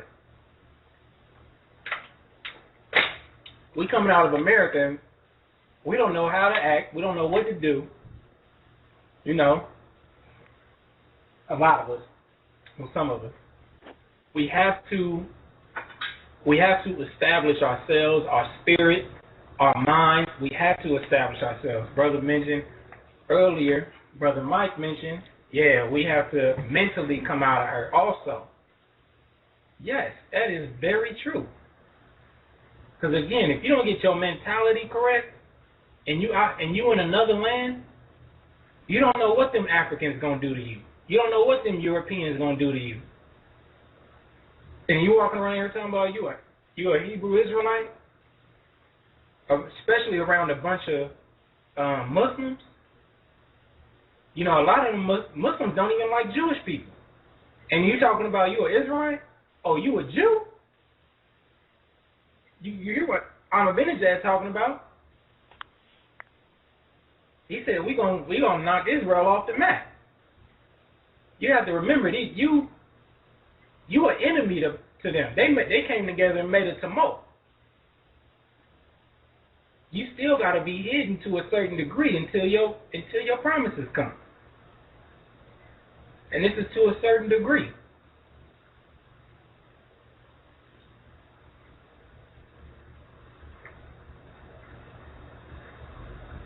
So you have to educate yourself, especially on the religious facts, right? You don't want to go into a Muslim nation that hate Jews. You don't want to go to a Muslim city that hate Jews, because you walking around talking about you a Jew. I don't know how long you'll make it. Only the Most High could judge. Only the Most High can deliver you. Okay? Even Christ, when they fled into Egypt, they had to be hidden for a certain time. Let's go to Psalms chapter 119 and 53. Psalms chapter 119, verse 53. Horror hath taken hold upon me because of the wicked that forsake thy law. Verse 54. Thy statutes have been my songs, and the house is my pilgrimage. Mm-hmm. Verse 55. I have remembered thy name, O Lord, in the night, and have kept thy law. All right, so there you go. He said, in the house of my pilgrimage, thy statutes have been my song. So while he was making his way to the Holy Land, because that's what a pilgrimage is, or even making a long journey that's sacred, he kept the law, statutes, and commandments. Not only that, he remembered the Most High's name. Now that's clear. And brothers and sisters, people make this pilgrimage, and they forget the Most High, all the way down to the name. Leave the country, calling on Yahweh again. Back to Yahweh, or Yah, or Yehovah, or whoever they want to say. That's why it's important to establish your foundation. Establish those things. If you don't establish it, you're bound to fall. You have to get those. And then, brothers and sisters, if you don't plan on leaving, You better educate yourself on how you could stay alive long enough to leave, not to stay. It should always be in your mind, yeah, I could leave. I'm out. I could go. Even if you decide, all right, I got to stay a little longer. The Most High said he'll deliver you through the sword. That means when martial law start kicking down, that don't mean doors closed for you. Well, yeah, doors did close, but the Most High always make another opportunity or open up another door. You have to see that. It is not the end when martial law comes. It is not the end when the dollar falls. It's the end when your life is gone. And it ain't even the end then because you'll be resurrected in Christ. But you have to have the faith. You have to have the commandments. You have to have those things, brothers and sisters. If you don't, you got a hard walk ahead of you. A very long, hard walk. And being the father that Ahia is, he will whoop you straight until you walking straight.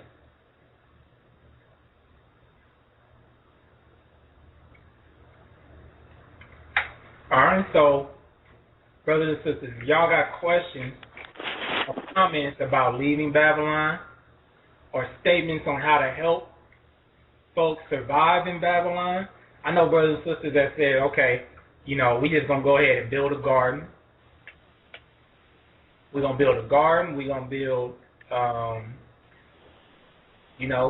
some of them decided to get swords. I know maybe some people haven't heard about Pastor Dow, and, he believes America is Babylon, but it's like, he don't want to leave. But he got his land, he got farming going on, he's doing great things. Right? Some people decide to do that. But that don't mean, since you staying, you building farm, you building this, you could be taking care of people. Okay, whoever don't have this built, like for example, I could be building a farm in my backyard and like, all right, I'm not gonna leave Babylon until it's really like a movement where I gotta just really get up and bounce. I could build something that in my crib, in my backyard, to where I could survive through the martial law. I could survive through the famine, the fall of the dollar. I could survive through all these things. And then when I'm ready to go, I'm literally ready to go. And if it's the Most High will, I'm out of here. But I'm never going to tell myself I can't make it. Because my faith tells me, the word of the Most High tells me that I will receive the promises if I obey. So we don't, the Gathering of Christ Church, brothers in Gathering of Christ Church, we don't keep that idea that we can't make it out of here. So tonight was to help build your faith. Tonight was to help build, what you need in order to say, if it's the Most High will, I can make it out. Instead of you saying, I can never make it out. So again, y'all can call in. Number is 646-200-4309. We got some brothers that decide to stay in Babylon. Because it do say brothers will be martyred. Brothers and sisters will be martyred. Some people going to stick it all the way out until the end. So call in. You plan on making the Exodus? You got some questions? Bring it forth. Let's have some communication going on a certain type of plan. Oh yeah. Brother Yaquab, bring forth your information. All right, Brother Yaquab got some info that's going to help brothers and sisters that decide to stay or decide to go. Whichever way, it's promised to us the kingdom. Go ahead. Shalom, church family. I have gathered some information about survival kits. As we all know, we're heading towards some rough times in the near future, and you never know what situation you might be in. You may be without, food, resources, shelter, and you may be out of your home or, any type of residence for a while. So I prepared some information to pretty much give you some knowledge base about survival kits. I want to start off with a few verses. Deacon X, can you do me a favor and read out of the book of Micah, chapter 2, verse 10 for me? Yep, let me find it here.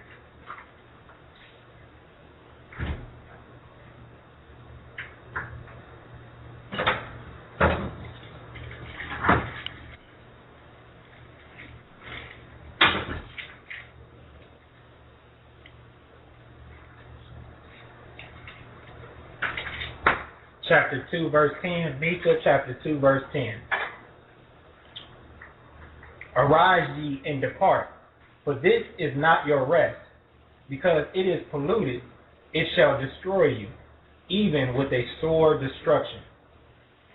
So this verse right here says, arise and depart, this is not your rest. As many people know, at least for the southern kingdom, and of course the same oppression happened to the northern kingdom as well, but the children of Israel were led here as captives, according to Deuteronomy 28:68. This is not our homeland. No matter how much people say, I was born here, my family's been here for centuries, doesn't matter. Our home is the land of Israel, the inheritance of Ahijah gave to our forefather Jacob, his children. So he wants us to leave Babylon as soon as humanly possible. Brother X, can you hit up 2 Ezra chapter 16, verse 40?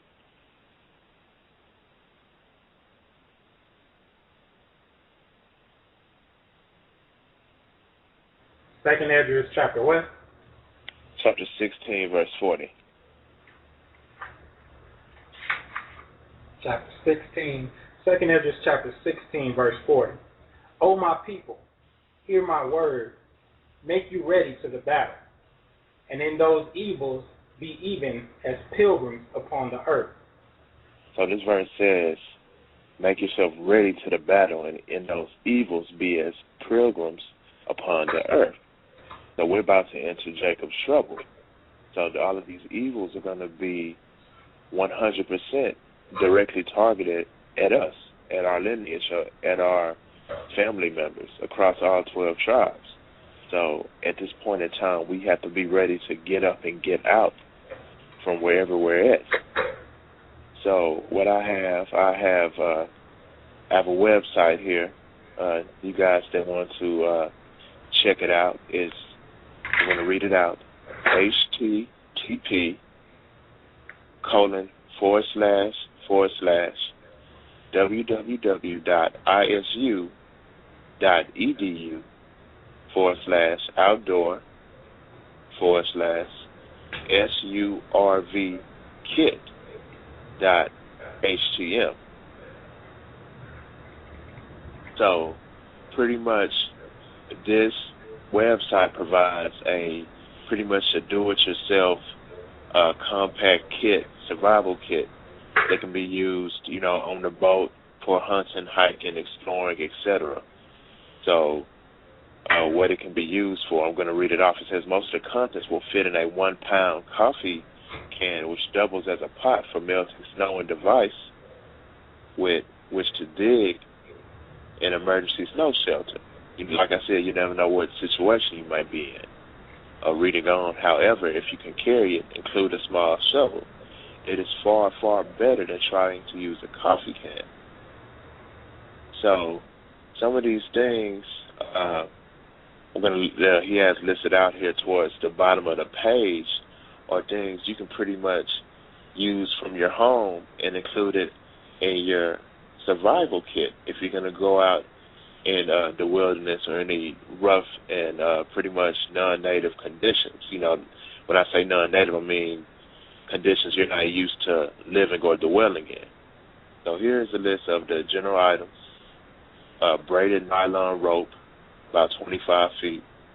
A mirror. Matches, 2 boxes worth. Fire starter. Poncho. Bright orange to attract attention. Well, we may not want to do that in the times we go on in. Toilet paper. Candle wrapped in aluminum foil. Paper and pencil. Fishing line. Hooks. Split shot leads. Knives. Whistles. Money. Anything you get your hands on. A few nickels, dimes, a few dollar bills. Large trash bags, a garbage badge. And bright orange surveyor's tape.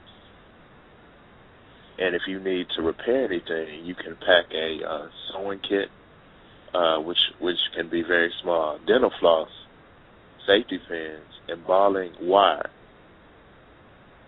And for first aid items, you can pack moleskin, sterile pads, sterile gauze, neosporin, Band-Aids, aspirin, first aid tape. And for small things for nourishment, you have honey packages and instant soup or tea. And it's interesting that we have honey packages out here because if you recall reading in the Gospels, when John the Baptist was preparing himself in the wilderness, his meat was locusts and honey. So even right here it says honey is a good form of nourishment. So that's pretty much it on the do-it-yourself homemade survival kit. But please note that there's many other resources out there if you do the research. I know from coming up as a military brat and just by exchanging information with several individuals, there's several ways you can go out and purchase a survival kit. One of these places you can purchase a survival kit already prepared for you with things you need for a certain length of time is the Army Surplus Command Post. If you have one of those near you, they have those in bulk. And you can also go to places like Academy Sports and Outdoors or Sports Authority. They have survival kits as well. And they're already prepared for you, and they can run anywhere between $80 to $200 on average. Now, when you're going out and buying these, of course, you know, Big Brother knows that we're waking up, and we're getting all this knowledge and understanding about how to operate. So, a few tips about purchasing these survival kits. When you go to purchase survival kits, always use cash. Never use your credit card because you never know who or what may be tracking you in your purchases. If you can, try not to buy a lot at one time. You may want to buy a few survival kits at the Army Command Post, and then you may want to drive up the street and buy some at Academy Sports and Outdoors, depending on availability and prices. And make sure you buy enough supplies for the size of your party, whether it be your family or extended family members, or even brothers and sisters you met in the truth. If they're coming along with you, make sure you have enough for a decent time frame, because like we said, you never know how long you may be wandering, how long you may be a pilgrim. So the best thing to do is try to buy enough for the allotted amount of time, whatever the Most High puts a spirit on you. If you feel that you're going to be out for this amount of time, make sure you have enough to suit yourself. And even if you run out, of course, everything we're doing, we have to be practicing how to go without. So you may want to, once a week or every once in a while, fast and pray. So the more you fast, the more your body will be used to not going without water, food, and things that you may need for nourishment. Lastly, the Most High will lead you to wherever we need to be if we practice faith in action. Of course, we all know St. James chapter 2 says faith without works is dead. And now we know through the precepts that Deacon X provided that a lot of faith and virtue comes through knowledge. So having faith that the Most High will deliver us through any situation and having a knowledge base about where you're going and how to operate, He'll put the Spirit on individuals in your journey as you go out, because you never know, you may go to a further country. Let's say for example, Deacon X had to go from where he resides in Las Vegas, and he may have to go across the border to Mexico. Even though his Spanish or whatever the language they're speaking there may not be well, the Most High may put a Spirit on them, on the individuals there to help this brother out. So here's some things that we need to know when we're operating like this. Go to Matthew chapter 10. Verse 11, Yeshua gave the disciples directions about when they enter somebody's city or town or house, if they accept it. This is what we're supposed to do. Matthew chapter 10, verse 11. And into whatsoever city or town ye shall enter, inquire who in it is worthy. Right there. So it says inquire who in it is worthy. So the Holy Spirit is going to let you know, okay, there's some substance to this brother or sister.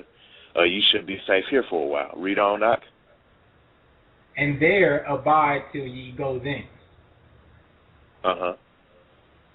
And when ye come into an house, salute it. So when you come into a house, salute it. Greet them. Show them the love that Yeshua showed to the children of Israel and to those who love the Most High and want to seek Him out.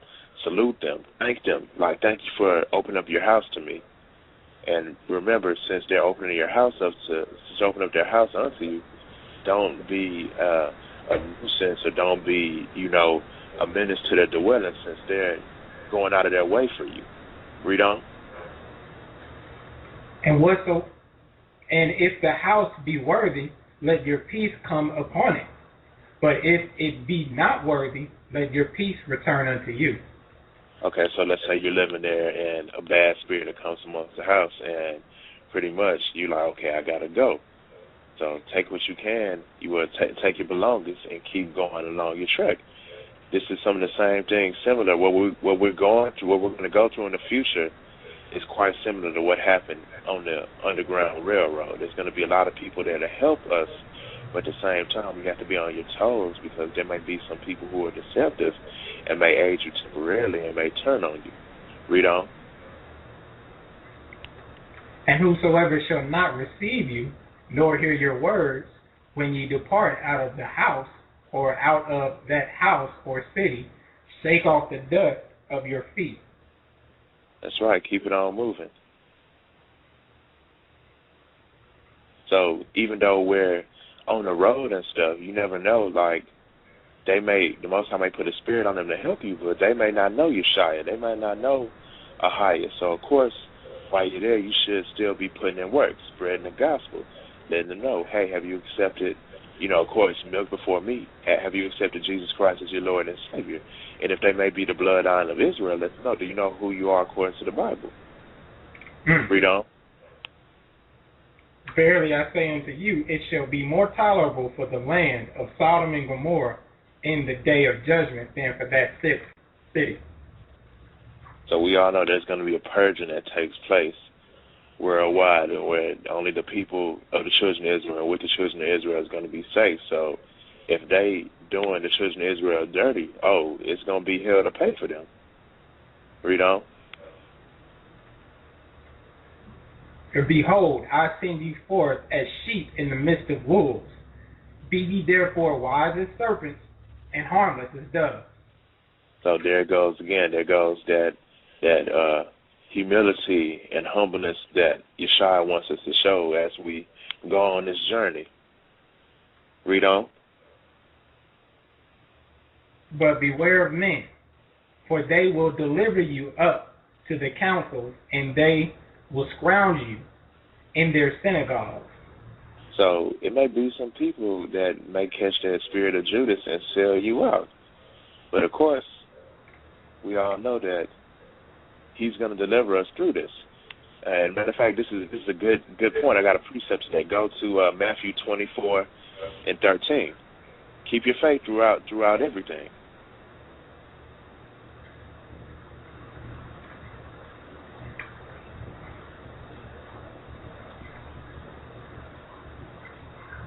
Matthew 24:13. But he that shall endure unto the end, the same shall be saved. So it says, he that endured to the end, the same shall be saved. So even though you have this trouble issue, even though you're being righteous, don't worry too much about it, because the Most High is going to see you through. All you got to do is keep walking, and you're going to be found spotless among men. So with that being said, thank you, family, and shalom. All praise to the Most High. Hold on, one more thing. Got some more information for you guys. If y'all don't mind writing this down, of course, we command everybody to take notes. But for those who may have some questions about, fleeing, where do we go? Where can we be? Where this wilderness is going to take place. I have a few precepts for you. Just want to list them out, Deacon X. You don't have to read these. So these precepts are listed as follows. Revelation chapter 18, verse 4 through verse 14. The entire book of Obadiah. Ezekiel chapter 20, verses 33 through 37. Ezekiel chapter 36, verse 24 through 29. Jeremiah chapter 51, verse 1 through verse 10. Isaiah chapter 10, verses 21 and 22. Isaiah chapter 11, verse 11 and 12. Isaiah chapter 13, verse 15 through 20. Micah chapter 2, verse 10. All right, back to you, Deacon X. Okay, yeah, I'll praise to the Most High for for the scriptures, for the information to bring forth, especially the preparation kit. This whole thing is about preparation. If you knew it was a war to come, wouldn't you be prepared for that war? If you knew that a famine was coming, wouldn't you grow some food? If you knew destruction was coming, wouldn't you move out the way?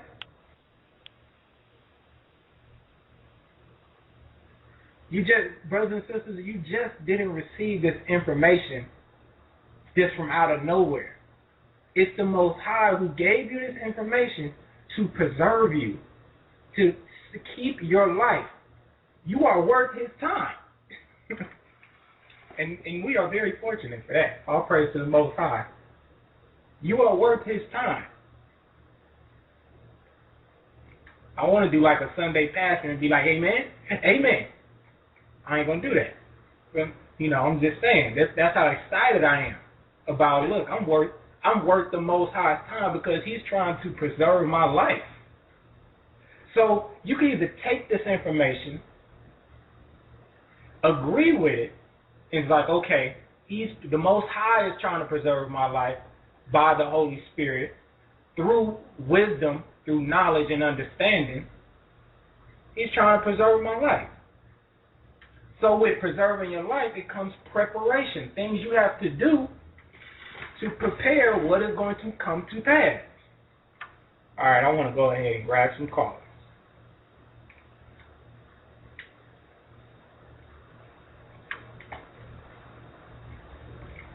Okay. Jermaine from Michigan. Shalom, brother. Shalom, how you doing, brother? I'm blessed, brother. How you guys doing? Oh, good. How you doing, brother? Yaquab? He asked. Yaquab, you still there? I'm good, Ak. Everything is well with me. Bless you.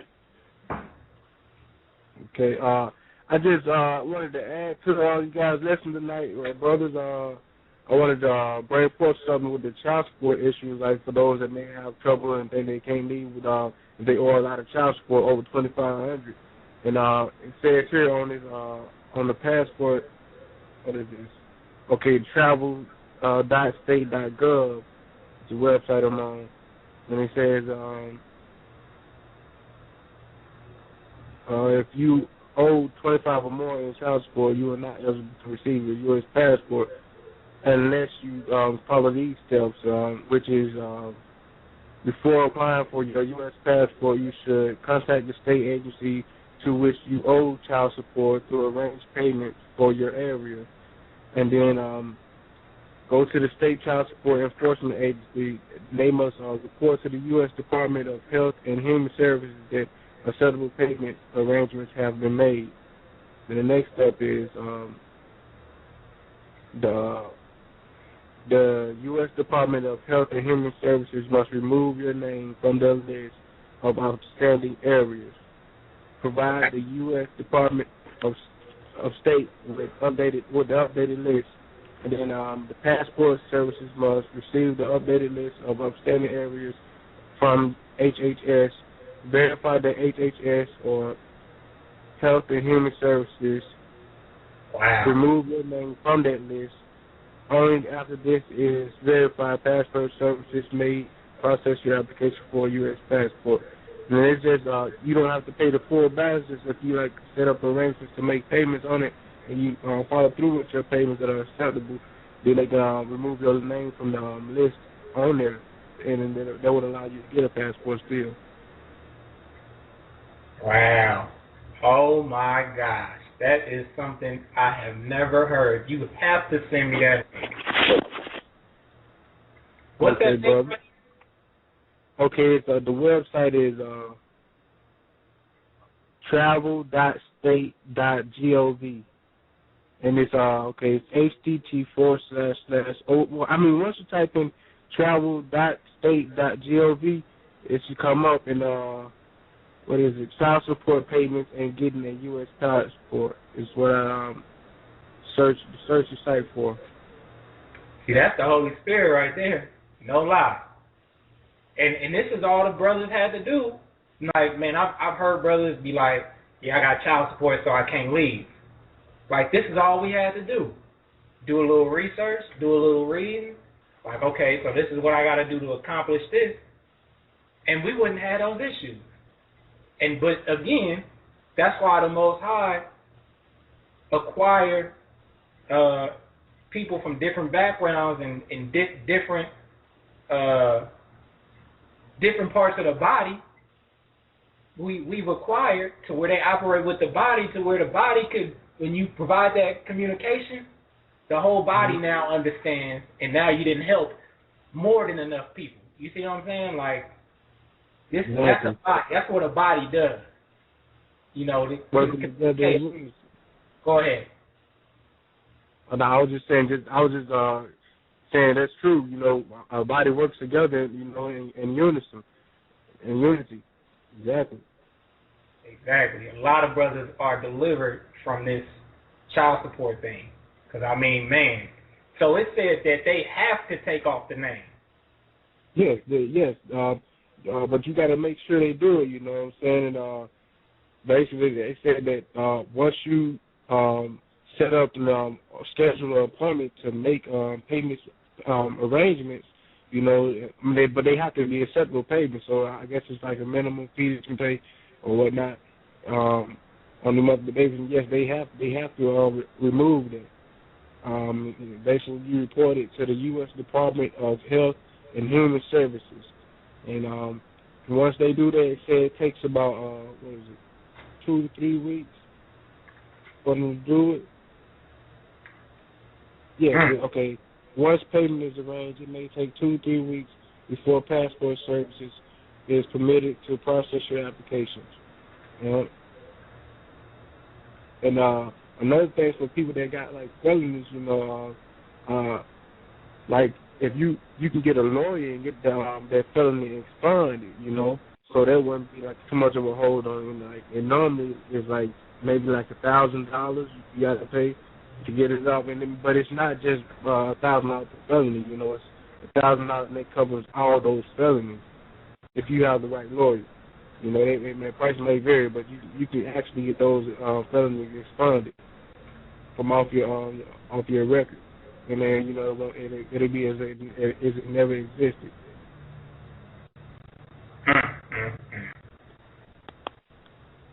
Thank you, Brother Jeremiah. That's some wealthy information, and I'm going to do my best to send that out to individuals that I know and that can profit from it. So thank you. I really appreciate that. Most definitely. You're welcome, brother. Now, I can send you this link to your email address. Now, is it the same GOCC, ATL12, and Yahoo? You can send it to that one and send it to my address, which is xtheman7500 at hotmail.com. Hold on, let me write this down. Not Hotmail. No, not that. Okay, xtheman75. Okay, how do you spell that? XTHE or DA? THEMAE. All right. And 75 okay. at ymail. Okay, gotcha. Yeah, send it to that address and send it to that one mine right there. All right, I'll send them both, brother. Thank you. I appreciate it, Brother Jermaine. Okay. Shalom. Shalom, brother. Man, I know that's going to help a lot of brothers because everybody's so down about how they can't get out about child support and whatnot. When it comes to leaving Babylon, educate yourself. If you can't leave and it's a government problem, if you educate yourself on how to get out of that situation, like I think, man, I know someone who left. Matter of fact, I left the country with a warrant. I know brothers that left the country with, government standards. Something on their name or something like that.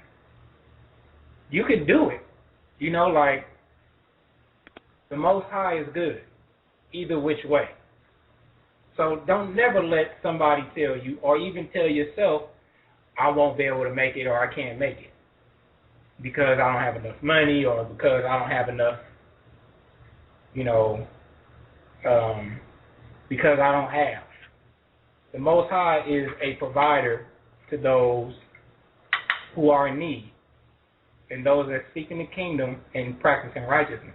Let's go to Brother Corey out of Virginia. Shalom. Shalom, brother. How you doing? I'm doing pretty well. How about you?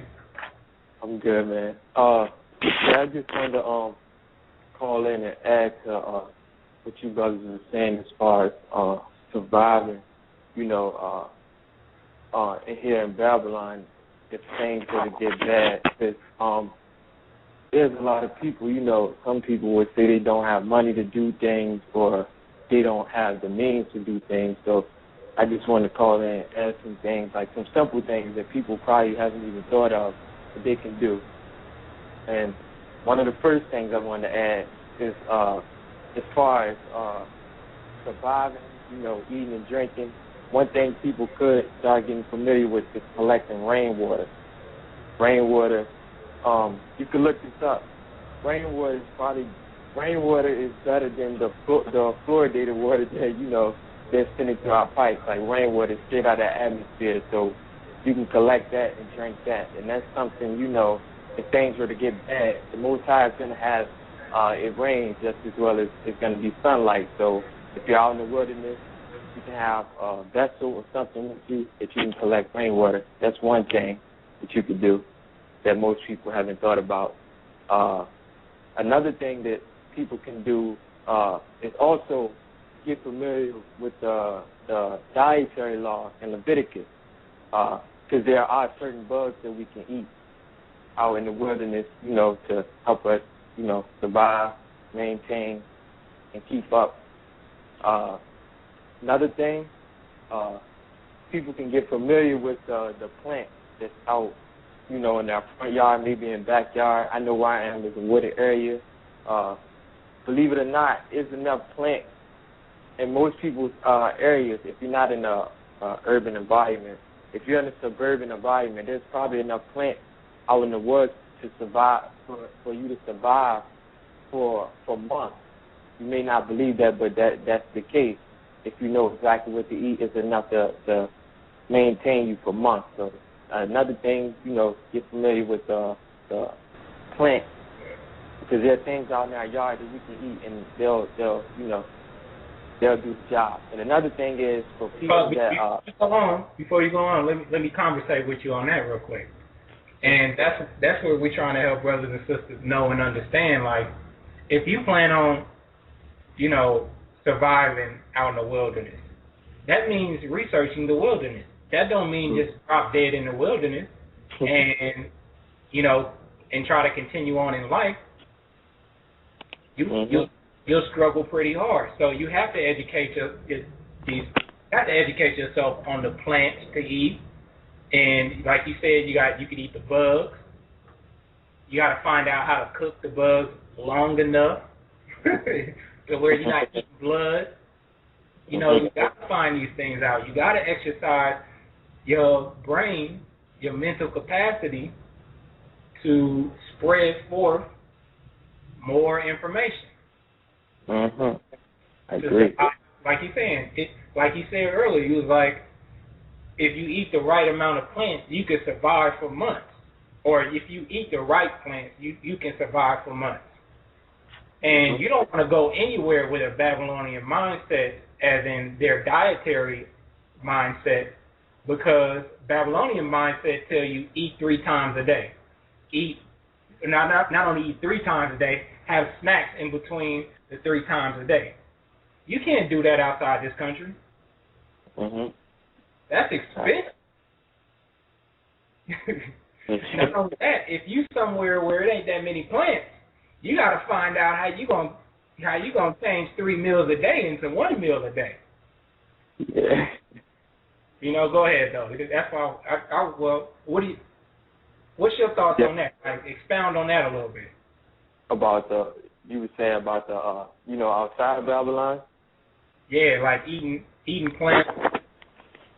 Myself, man, over the past, I'd say 6-7 months, I transitioned from eating meat, because I used to be a person that only eat meat. Like, of course, I didn't have knowledge back then of organic fruits and vegetables. So, like, when I came into this truth and I started learning, I started transitioning. I started eating more fruits and vegetables. I bought myself a juicer. And when I bought myself a juicer, I just cut 1 or 2 meals out of each day. And, I got to the point where I could juice once a day and eat once a day. And that saved money. And also, it changed my body up. I can go, you'd be surprised how long you can go without eating once you change your diet around and start eating more fruits and vegetables, because your body learns to, when you eat fruits and vegetables, your body, you're putting everything that you lose on a daily basis, putting all of that back, and you constantly putting that back, your body stores it, so you can go a while, and your body won't go into a state where you get sick or anything like that, because your body is in a high alkaline state. So that's definitely good. And as far as the plant, myself, one thing I did do, I started cutting back meat over the past few months, but this month, before I leave, because my day is coming up soon, praise the Most High, what I did was I wanted a meat fast, and I cut meat out for this whole entire month. It's been almost a full month, but I'm just saying that, you hear what people say that you can't go this much time without eating meat or whatever, and I'm just saying that that's not true. Because, like, it's been almost a month and I've maintained my weight. So I'm just trying to, I'm just experimenting right now, man, and hopefully I can continue on. And, you know, if it's good enough, maybe I won't have to go back to eating meat. And, you know, that'll definitely add more, you know, that'll definitely give me more longevity. So I have a plan. But there was a few more things I wanted to add that people could do. Okay. Let me add one more thing, because you bringing out some key stuff. Even when we talk about eating meat, right? Mm-hmm. Remember when the children of Israel was in the wilderness, what did they complain about? Oh, yeah. They complained about the manna. They was like, we tired of eating manna. We remember all the things we used to eat in Egypt, you know. Exactly. Exactly. We got to pull away from that. Because if you plan on going into the wilderness, you can't be an everyday meat eater, because you'll be the first one complaining. That's true, man. And then a fire went throughout the camp. Like, the people that had meat in their tongue, I can't remember where it's at, but a fire went out the camp and was just burning people up. And he sent a plague, and a whole bunch of people died. You don't want to be one of those people. Like he's saying, you got the example right in the Bible on how to be a pilgrim. And like you bring out right now, you got to cut meat out the equation. Again, outside of this country, meat is expensive. You know, a lot of different places. For those that, you know, on a tight budget. And I can imagine a lot of us are on a tight budget. Mm-hmm. So, you know, I didn't really have a choice but to go over there and, you know, not eat meat. So, but go ahead. You want to bring? I know you want to bring something else. Yeah, I'm just a few more things. To add on what you're saying, also what we could do is to use a staple diet. And I don't know if people don't know what a staple diet is. A staple diet is get yourself in to the point where if you have to eat something, the same thing over and over, get yourself used to it, so you wouldn't be complaining. Just like you were saying about the children of Israel in the wilderness.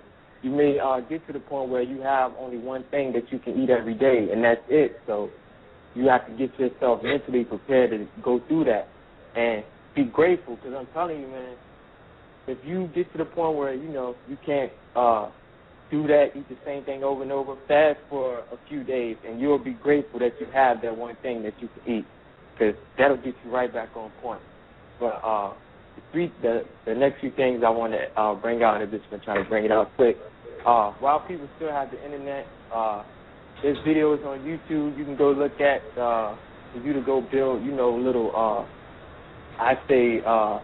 shelters, like little forts that you can sleep in out of just sticks and leaves. That's another thing to get familiar with, because you have people that's in the military online that can go, you know, into the wilderness, go in different areas, just break branches off of trees, like little sticks off or whatever, and make, you know, a place to lay for the night or whatever, or a period of time. That's one thing people can do while you still have the internet. You can find those on YouTube, like I've been looking those up myself. Another thing people can do is while the markets are still open and you're still able to buy food, if you're eating fruits and vegetables, start collecting the seeds from the fruits and vegetables.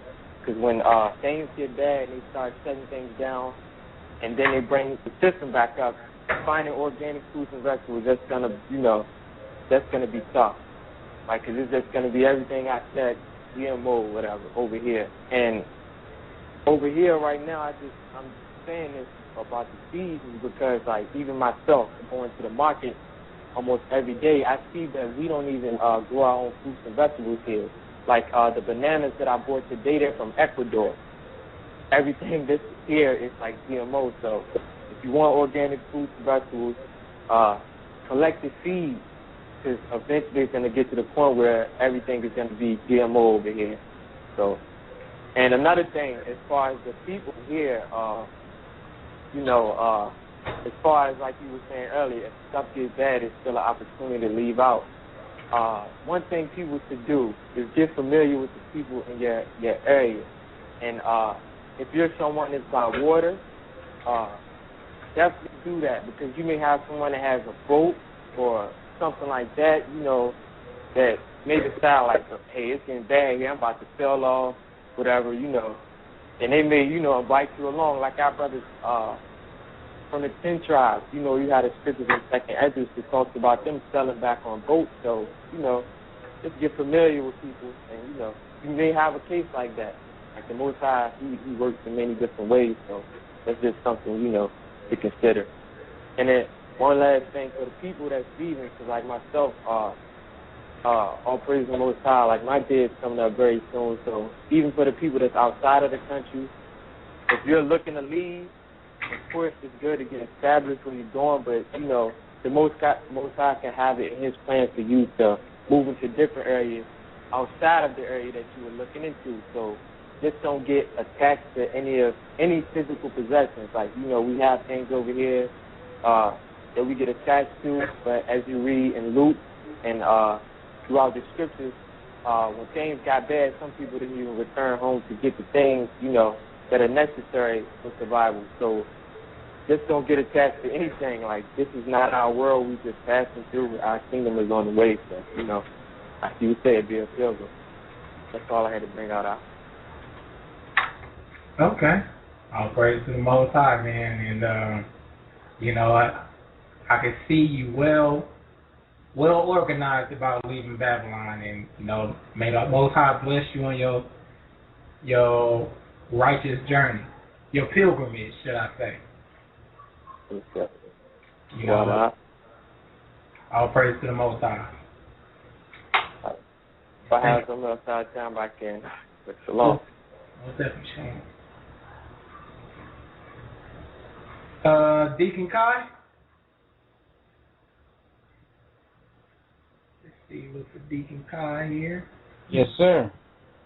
Deacon Kai, I know you had some information you wanted to bring forth as far as like making exodus. Well, one thing that I would encourage people to remember is something that Brother Jacob had actually brought up earlier in the week, and that was just making sure that you get your physical body in shape in order to make a pilgrimage, because one thing about it is it's all physical. Even if you're getting on a flight and you're taking a long flight to the other side of the world, it's not an easy thing on your body physically.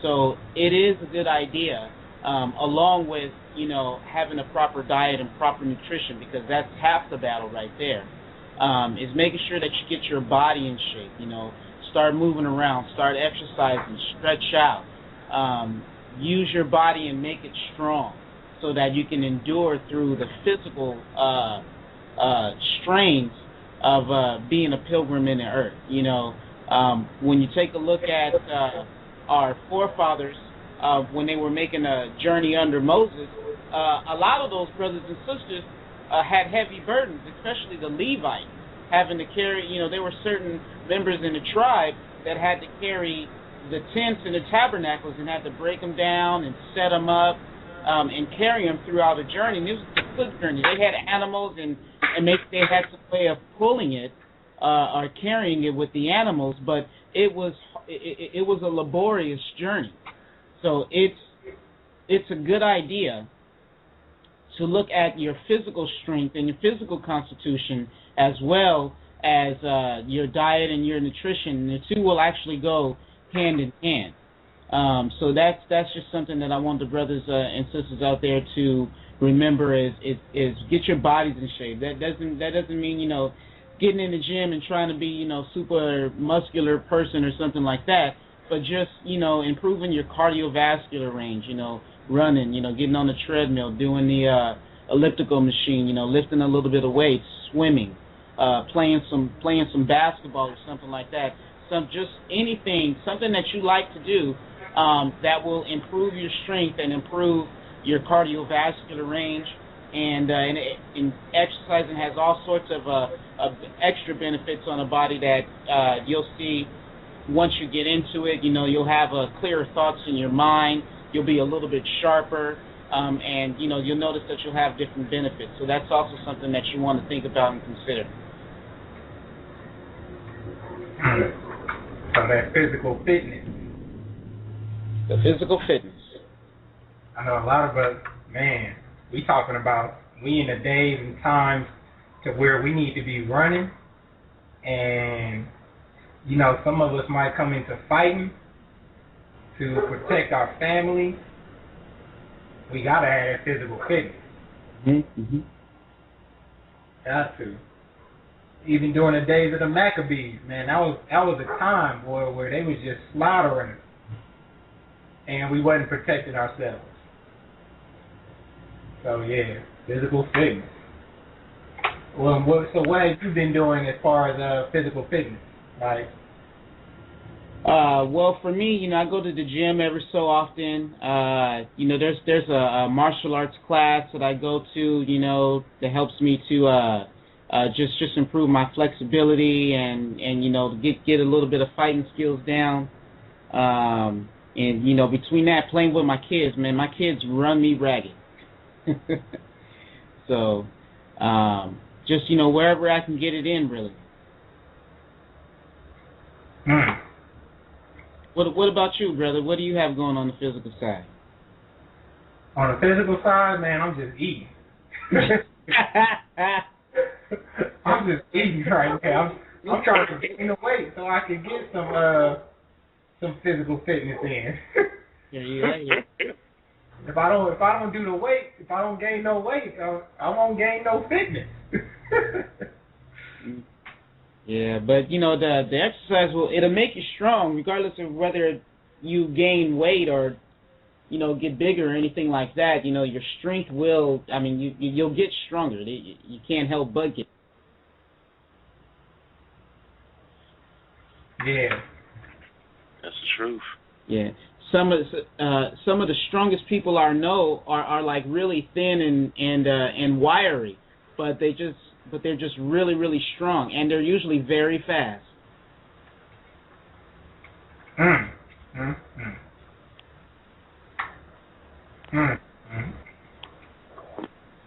Well, I mean, let's see who this is from this. Try to see. Shalom, you with the Gathering of Christ Church? What's your name and where you from? Hello? Yep. Yeah, this is me, Mike, from Hercules, California. Yep, so man. Mike. Shalom. Shalom. How you doing? Boys, all good, all good. What you got? Oh, man, I was going to add an important thing, I think, if you're trying to leave or go somewhere, wherever you're going, learn the language of the place that you're going to. Very important. Mm-hmm.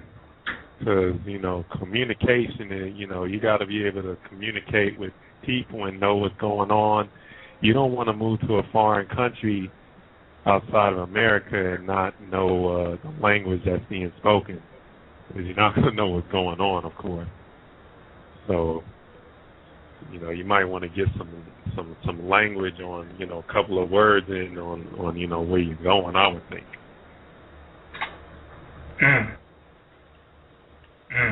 Yeah. Have you ever made a move like that before? To try to get out the United States? Yeah. No, I haven't. Let's see. The only places I've been out the United States is when my mother went to the Bahamas when I was little. I don't know if that qualifies as being outside of the United States, but I've never been off the soil of the United States. I've gone from one state to the other.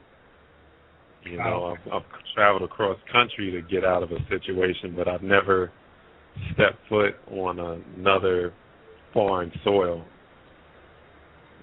quote unquote, another country yet. The way it's looking though, man, I might want to consider. That's for sure, man. This thing is, man, it's getting shot to pieces, man. It's like every time you turn around, there's something happening and stuff. And the thing about it though is that the one thing I didn't realize was that people say a lot of things about, Africa in particular that, is just not true. You know what I'm saying? You know how they have the pictures of Africa and how, these people just ran down and poor and, they got flies on them and there's nothing to eat and there's no clean water. And, that's just, a lot of that isn't true. There's quite a few productive places in Africa where they have, clean water and clean food and, there's brothers and sisters there, like you said, that's into the truth there, you know what I'm saying? It's just, I think that's also part of the agenda, you know what I'm saying, to kind of, shun our people from leaving this country, to make them just feel comfortable at home, kind of. I think that's part of it, definitely.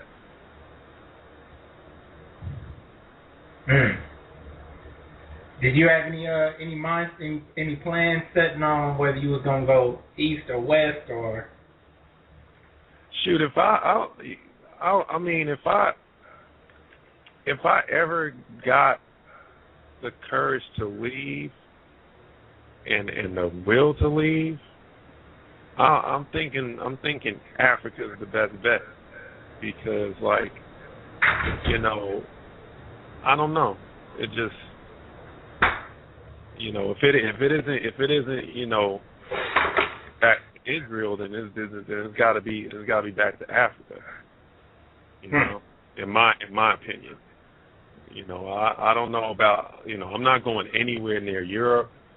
You know what I'm saying? I don't think I want to go anywhere near Europe at all. That just seems like a big mistake as well. You know what I'm saying? Because as we know, there's just too many hard points in Europe. You got the Roman Catholic Church, and then you got the elites in Britain. That just seems like a big bullseye to me. So, I would think, somewhere in Africa. Okay, and you saying Africa because that's where you would want to hide. I think there's a lot of places to hide in Africa. I would think, like I said, Europe is off the question. You know what I'm saying? Europe is just like, that's going to be, that I would see after the United States falling, after America falling, I would see Europe falling right after that. Mm-hmm. It just seems like that would be the next target. That would be the next thing to collapse. You know what I'm saying? Yeah. Well, so, that only leaves Africa to me. That only leaves the what they call it, the dark continent. Yeah. Yeah. See, like we had to set different preparations. Like if we pick a country, like let's pick a country right now. Me and you, we'll pick a country, South America, South Africa, the country. And I mean, it's real simple to do, like the little bit of tiny research. If you pick a country and we pick in South Africa, all we have to do is type in South Africa on Google. Mm-hmm. Or if you use whatever search engine you want to use, you could use it. But if you just type it in, you can see, I got here the government website, www.gov.va. I got Wikipedia. I got the tourism. And, we ain't trying to be tourists. We trying to be pilgrims. So we trying to look in there and see where we can live. Unless we were looking at jobs, we were looking to tourism. The CIA World Fact Book. That's a real good source to learn more about a country. So this is the South Africa CIA World Fact Book. We got 90 seconds, so brothers and sisters that's listening in online, you got to call in 646-200-4309. We're going to go ahead and continue discussing being a pilgrim amongst this earth. So You see what I'm saying? Like it's easy information that come up that you could look into. Even if let's click on South Africa CIA fact, the World Fact Book. Okay, it's loading up here. Central Intelligence Agency, yes, it is the CIA, the real CIA. They're going to have some great information for me because they are very detailed oriented. Mm-hmm.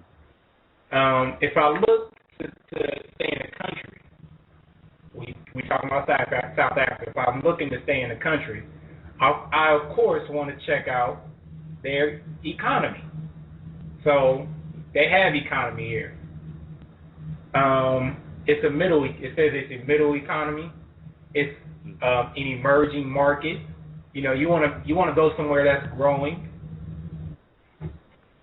You want to go somewhere that has abundant in natural resources.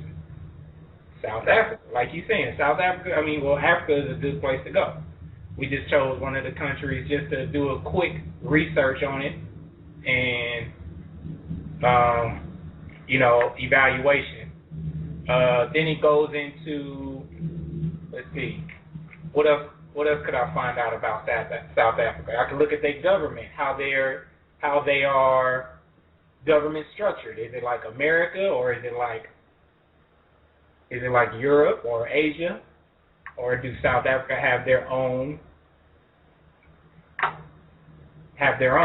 governmental system? Are they run by America? Got the ethnic groups. The ethnic groups, Black Africans is 80%, whites is 9.6%, and then it says colored. What is that? Colored, 8.9%. What is colored?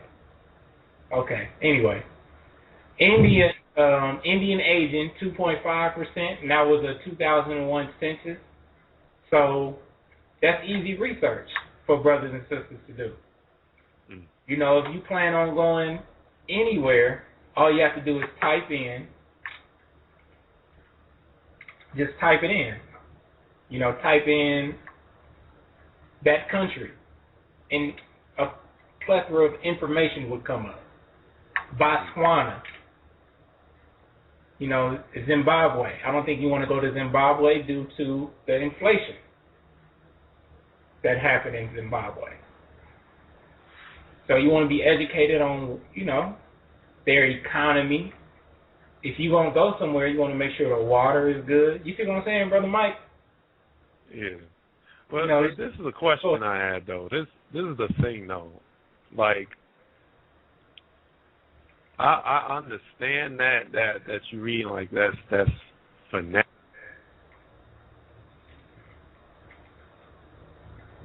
I think you cut off there. I can't hear you.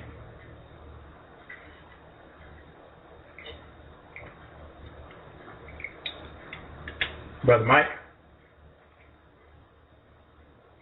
All right, so we'll come back to him. Just, Brother Mike, when you can, because I can't hear you. I can't hear anything you're saying. So we'll come back to you. All right, so let's go to area code 281. Shalom. Area code 281. Okay, well, maybe that's me. Shalom, brother. Shalom. Can you hear me now? I can hear you now.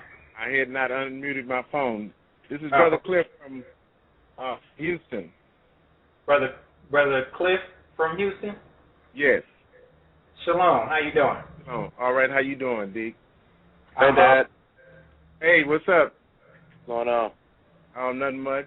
I finally got a chance to chime in to the conversation. I apologize for not catching it earlier, but I just wanted to agree with what you're saying about the physicality of us before we exit and go wherever we're going.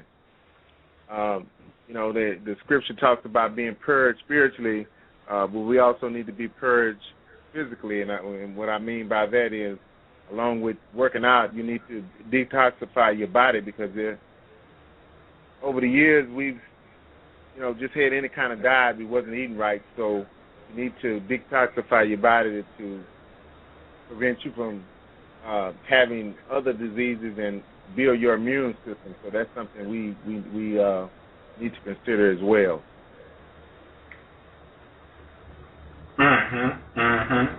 Exactly. Because I mean, the food has just tore up the way that we think, the way that we speak, the way that we act. So detoxification definitely gets rid of some of those spirits that be dwelling in them.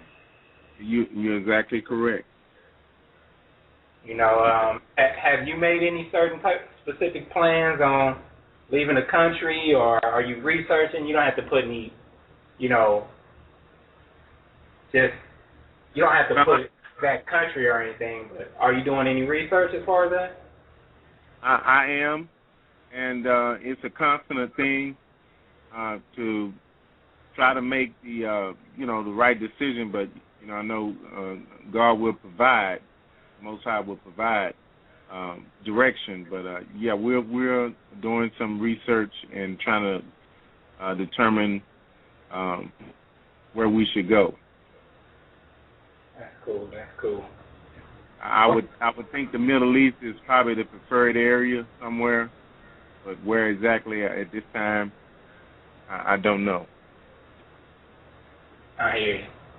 Mm-hmm. I hear you. All praises to the Most High. All praises to the Most High. Thank you, Brother Cliff. Okay. Y'all have a good evening. All right. Talk to you later, brother. All right. Shalom. Shalom. Yep, so it's definitely important for us to do, we got to physically get prepared, mentally, because you want to feel comfortable on wherever you go, right? You want to feel like, okay, I could live here. You don't want to go to another country and you going from owning your own house, 2-car, 3-car garage, into staying in somebody's tent. It's just something a lot of us don't want to do. Apartment-wise, a lot of us don't want to do that. But we have to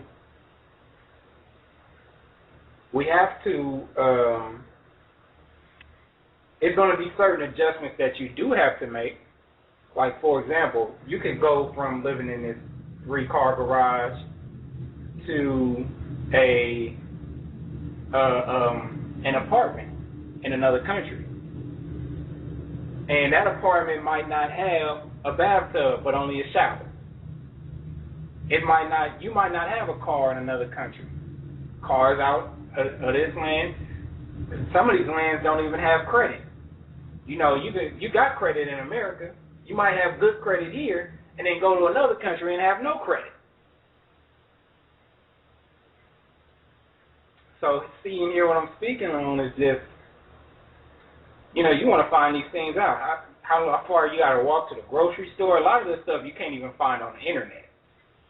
So, again, you'd have to make some type of connection with a brother down there in that land, and could I stay with you for a couple of months till I find a job, or even applying for jobs before you even go to that country. You want to do those things. Okay? It's a lot of things like we have to prepare ourselves for. So if you got questions, you got some answers, you got some research concerning being a pilgrim amongst this earth, then let's provide it. Because, brothers and sisters, we all looking to come together. I know that for a fact. A lot of people is looking to be with someone else. And that's how I only look at it, as we were going to survive. I don't see any other way of survival. Xavier by himself is not going, into South Africa. That's just a clear fact. Somebody's coming with me. You cannot just send me anywhere.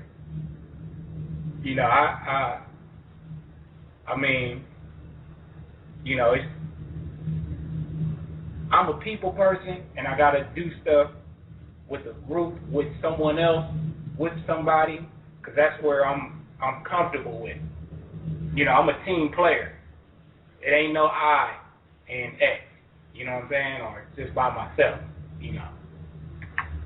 So, you know, do these things, brothers and sisters. Do these things. It's what we push. It's what we pray for.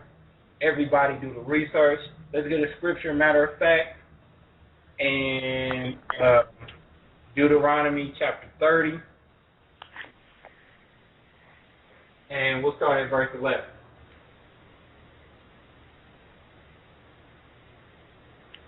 Deuteronomy chapter 30, verse 11. This is my commandment which I command thee this day. It is not hidden from thee, neither is it far off. Verse 12. It is not in heaven that thou shalt say, who shall go up for us into heaven and bring it unto us, that we may hear and do it. Verse 13. It is beyond the sea that thou shalt say, who shall go over the sea for us and bring it unto us, that we may hear it and do it. Verse 14. But the word is very nigh unto thee, in thy mouth and in thy heart, that thou mayest do it. Verse 15. See, I have set before thee this day life and good, and death and evil, and that I command thee this day to love the Lord thy God, to walk in his ways and keep his commandments and his statutes and his judgments, that thou mayest live and multiply, and the Lord thy God shall bless thee in the land whither thou goest to possess it. Verse 17. But if thine heart turn away, so that thou wilt not hear, but shall be drawn away and worship other gods and serve them. Verse 18. I denounce unto you this day that ye shall surely perish, that ye shall not prolong your days upon the land whither thou passest over Jordan to go to possess it. Verse 19. I call heaven and earth to accord this day against you, that I have set before you life and death, blessing and cursing. Therefore choose life, that both thou and thy seed may live. Verse 20. That thou mayest love the Lord thy God, and that thou mayest obey his voice, and that thou mayest cleave unto him.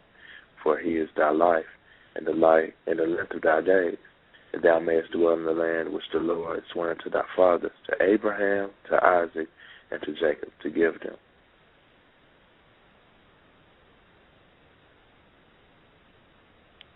All right, brothers and sisters, we're going to go to area code 413. Shalom. Area code 413. Shalom. Shalom. I'm sorry. Let me turn down my How are you? I'm all good. How about you? I'm good. This is Sister Charlotte. Sister Charlotte. Is this Xavier, brother? Yes, it is. Shalom. How you doing tonight? I'm all good. I'm, just trying to discuss this pilgrimage that we all about to make and make sure. Yeah, I'm ready. You ready, huh? I'm ready to get out of here. I have to tell you, I've had a few scares. You ever get a thought that tries to hold you in that thought? And for the first time since I've been talking about leaving, I seriously had, like the other day, some kind of scared, like, oh, wow, I'm getting on a plane for like 18, 19 hours. I'm going to be in a strange place. And it scared the heck out of me. And I probably entertained that fear for about a good 10 minutes. And it was a strong good 10 minutes, too. But I said, Father, I've done everything so far on faith, and you have yet forsaken me. So I'm going to make that move. So I'm preparing myself and my family for us to get out of here. And that'll probably be, hopefully, if the Most High will, around September, October sometime. Okay, all praise to the Most High, because yeah. And you going directly with the church. You kept back with them and gave them. They giving you great information, and you well stabilized on making the move, because that's what the church is there for, to keep you stabilized. I know. Well, that's where I want to be. I definitely want to be with the family. I'm not looking to go anywhere strange, and not be with the family. So that's definitely my plan. But I have a question for you. Where are the elders going? They're like disappearing off of Blog Talk. What's going on? Are we going back to 5 nights, 6 nights, 1 night? What's happening with the elders? And did I hear you say at the beginning of the show that Elder Ramar was leaving America? No, I didn't say that. No. No, you didn't say that. Okay. I came in and I said, did I just hear him say? Because I've missed him for the last 2 weeks. I've been trying to catch him on Friday Night Blog Talk. So is he not going to be doing it anymore? I think he's just preparing. You know, a lot of us got a lot on the plate right now. Like yes, and here in Babylon. Yeah, it's just a lot going on right now. Tell me about it. Everyone's trying to get prepared, so we're missing a few things on the Blog Talk. Or a few dates getting missed, but I'm sure if they were able to do it, they'd do it. I know. Yeah. Well, I just want everybody to be okay, and I want my brothers to hang in there. And times it seem like the closer we get to trying to get out of here, the more, curveballs are being thrown at us. You know what I'm saying?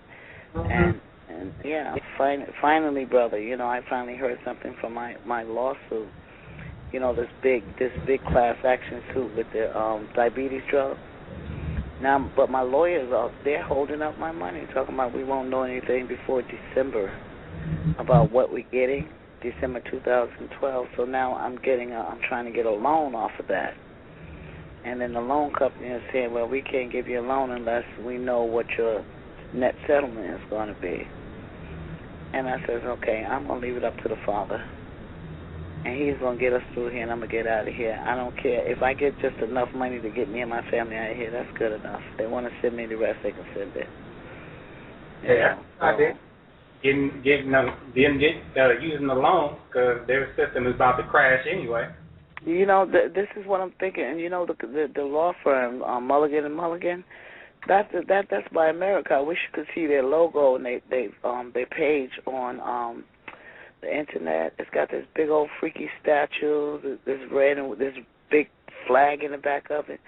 I said, boy, these people is just Mason Illuminati down. This law firm that I'm dealing with, they're the one that funded the drug company and then they turn around and sued it. But that's their problem.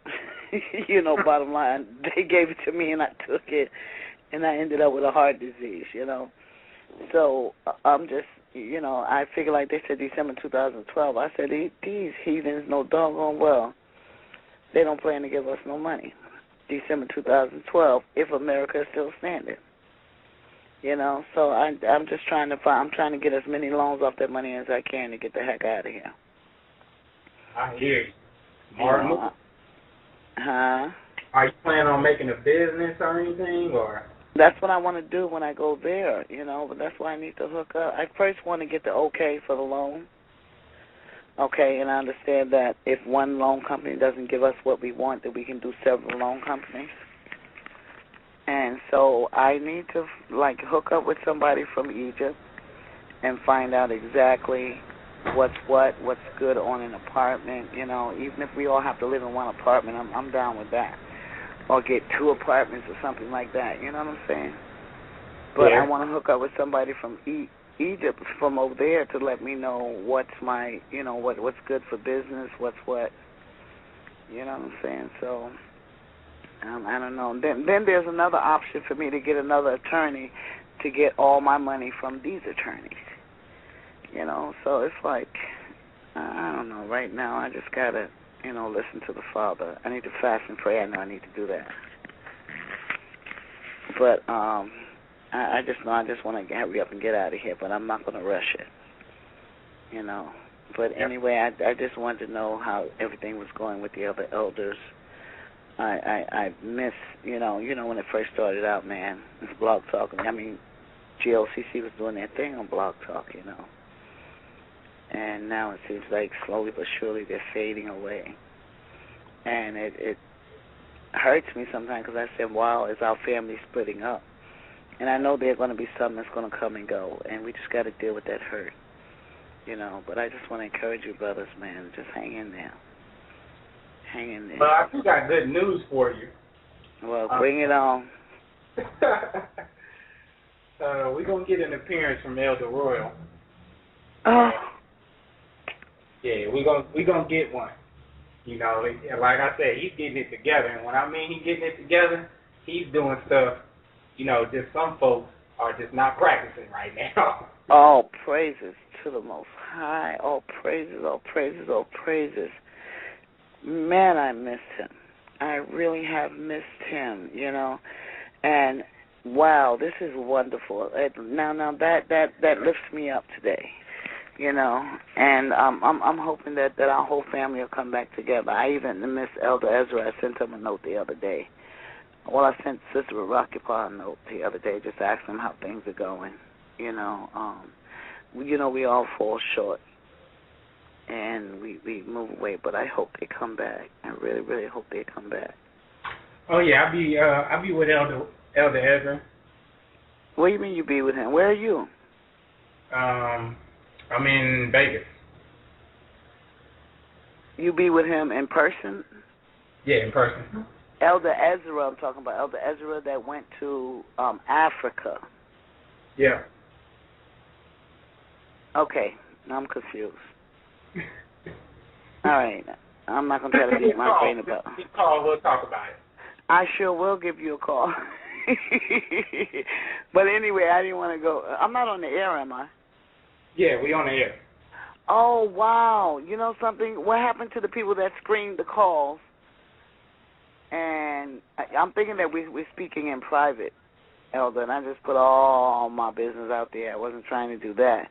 But what happened to the people, the brothers that screened the calls and didn't let you in the queue? We sleeping on that right now. So, yeah, well, I slept on this one too. But anyway, I'm going to let you go. But I'm definitely going to give you a call. Well, forgive me for that. I should have said on air. But usually when you come on air, there's a loud beep. You hear the beep, and then you go on air. Okay, so now I know then. Now I know. Forgive me. Then. But anyway, brother, I'm going to give you a call tomorrow sometime. The Most High's will. Okay, cool. Okay, and give my love to all the other elders and brothers and sisters. And you did a great job tonight, and just keep on doing a great job. All right, most definitely, I will. Okay, shalom. Shalom. Man, it is hot in Vegas. Trying to tell y'all. Okay, well, we'll go ahead and let that conclude it for tonight. Again, brothers and sisters, do your research. Don't just walk off the edge of the earth, if you understand what I'm saying. Look into detail, find things out, and, we'll make it. We'll make it together. Even do it with other brothers and sisters. We will make it together. Like, I'm doing research right now, and wherever I get to, I'm going to have land, I'm going to have cattle, I'm going to have, we going to have it to where we're going to have fish. We're going to have all that stuff to where we are surviving. We are living without government support, without, being overwatched by the government.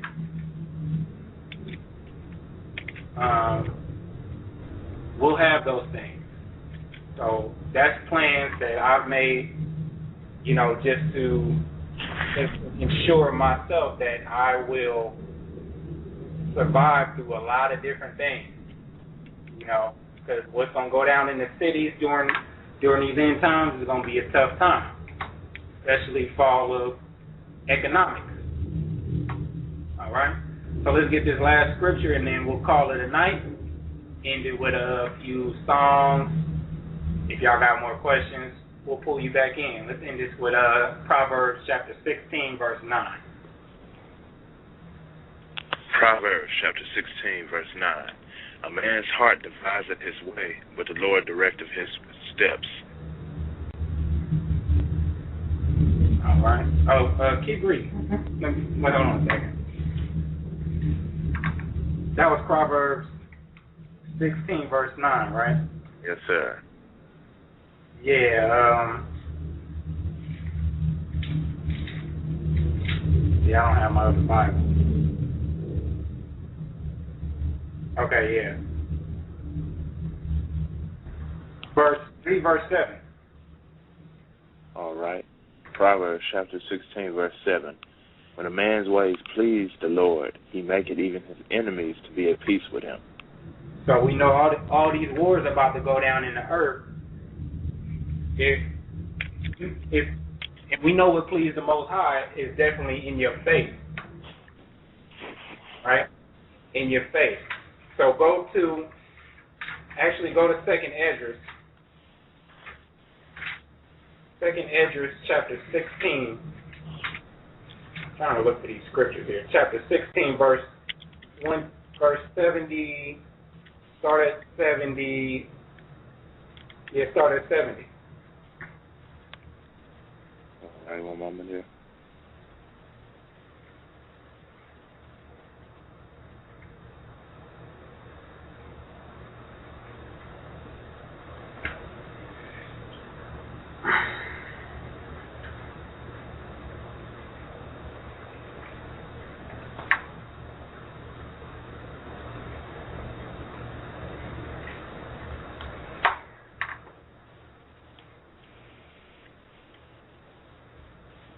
Deacon X, you think you can get this one? I'm having an issue navigating through my internet.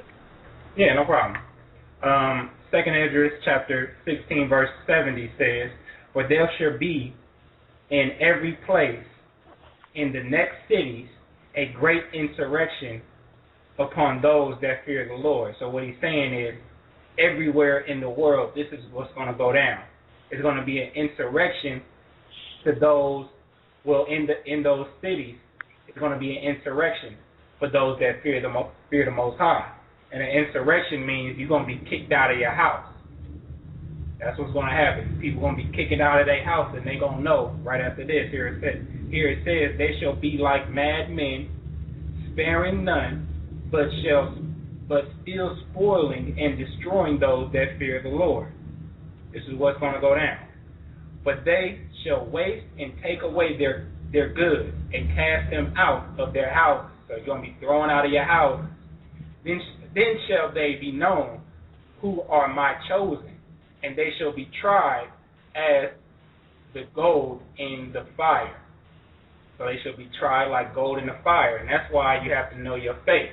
You have to know what faith is. You have to know the commandments. You have to know obedience. You have to have knowledge on how to survive without these things. Home, food, water. You have to learn how to survive. Like brother said, like rainwater is good for you. And then we go on here. It says, then shall they be known who are my chosen, and they shall be tried as the gold in the fire. And you want to be able to survive through being tried. "Hear, O my beloved, saith the Lord, behold, the days of trouble are at hand, but I will deliver you from the same. Be ye not afraid, neither doubt, for the Most High is your guide, and the guide of them who keep my commandments and precepts, saith the Lord God. Let not your sins weigh you down, and let not your iniquities lift up themselves. Woe be unto them that are bound with their sins," right? So if you're bound with your sins, if you're not keeping these laws, statutes, and commandments, it's destruction for you.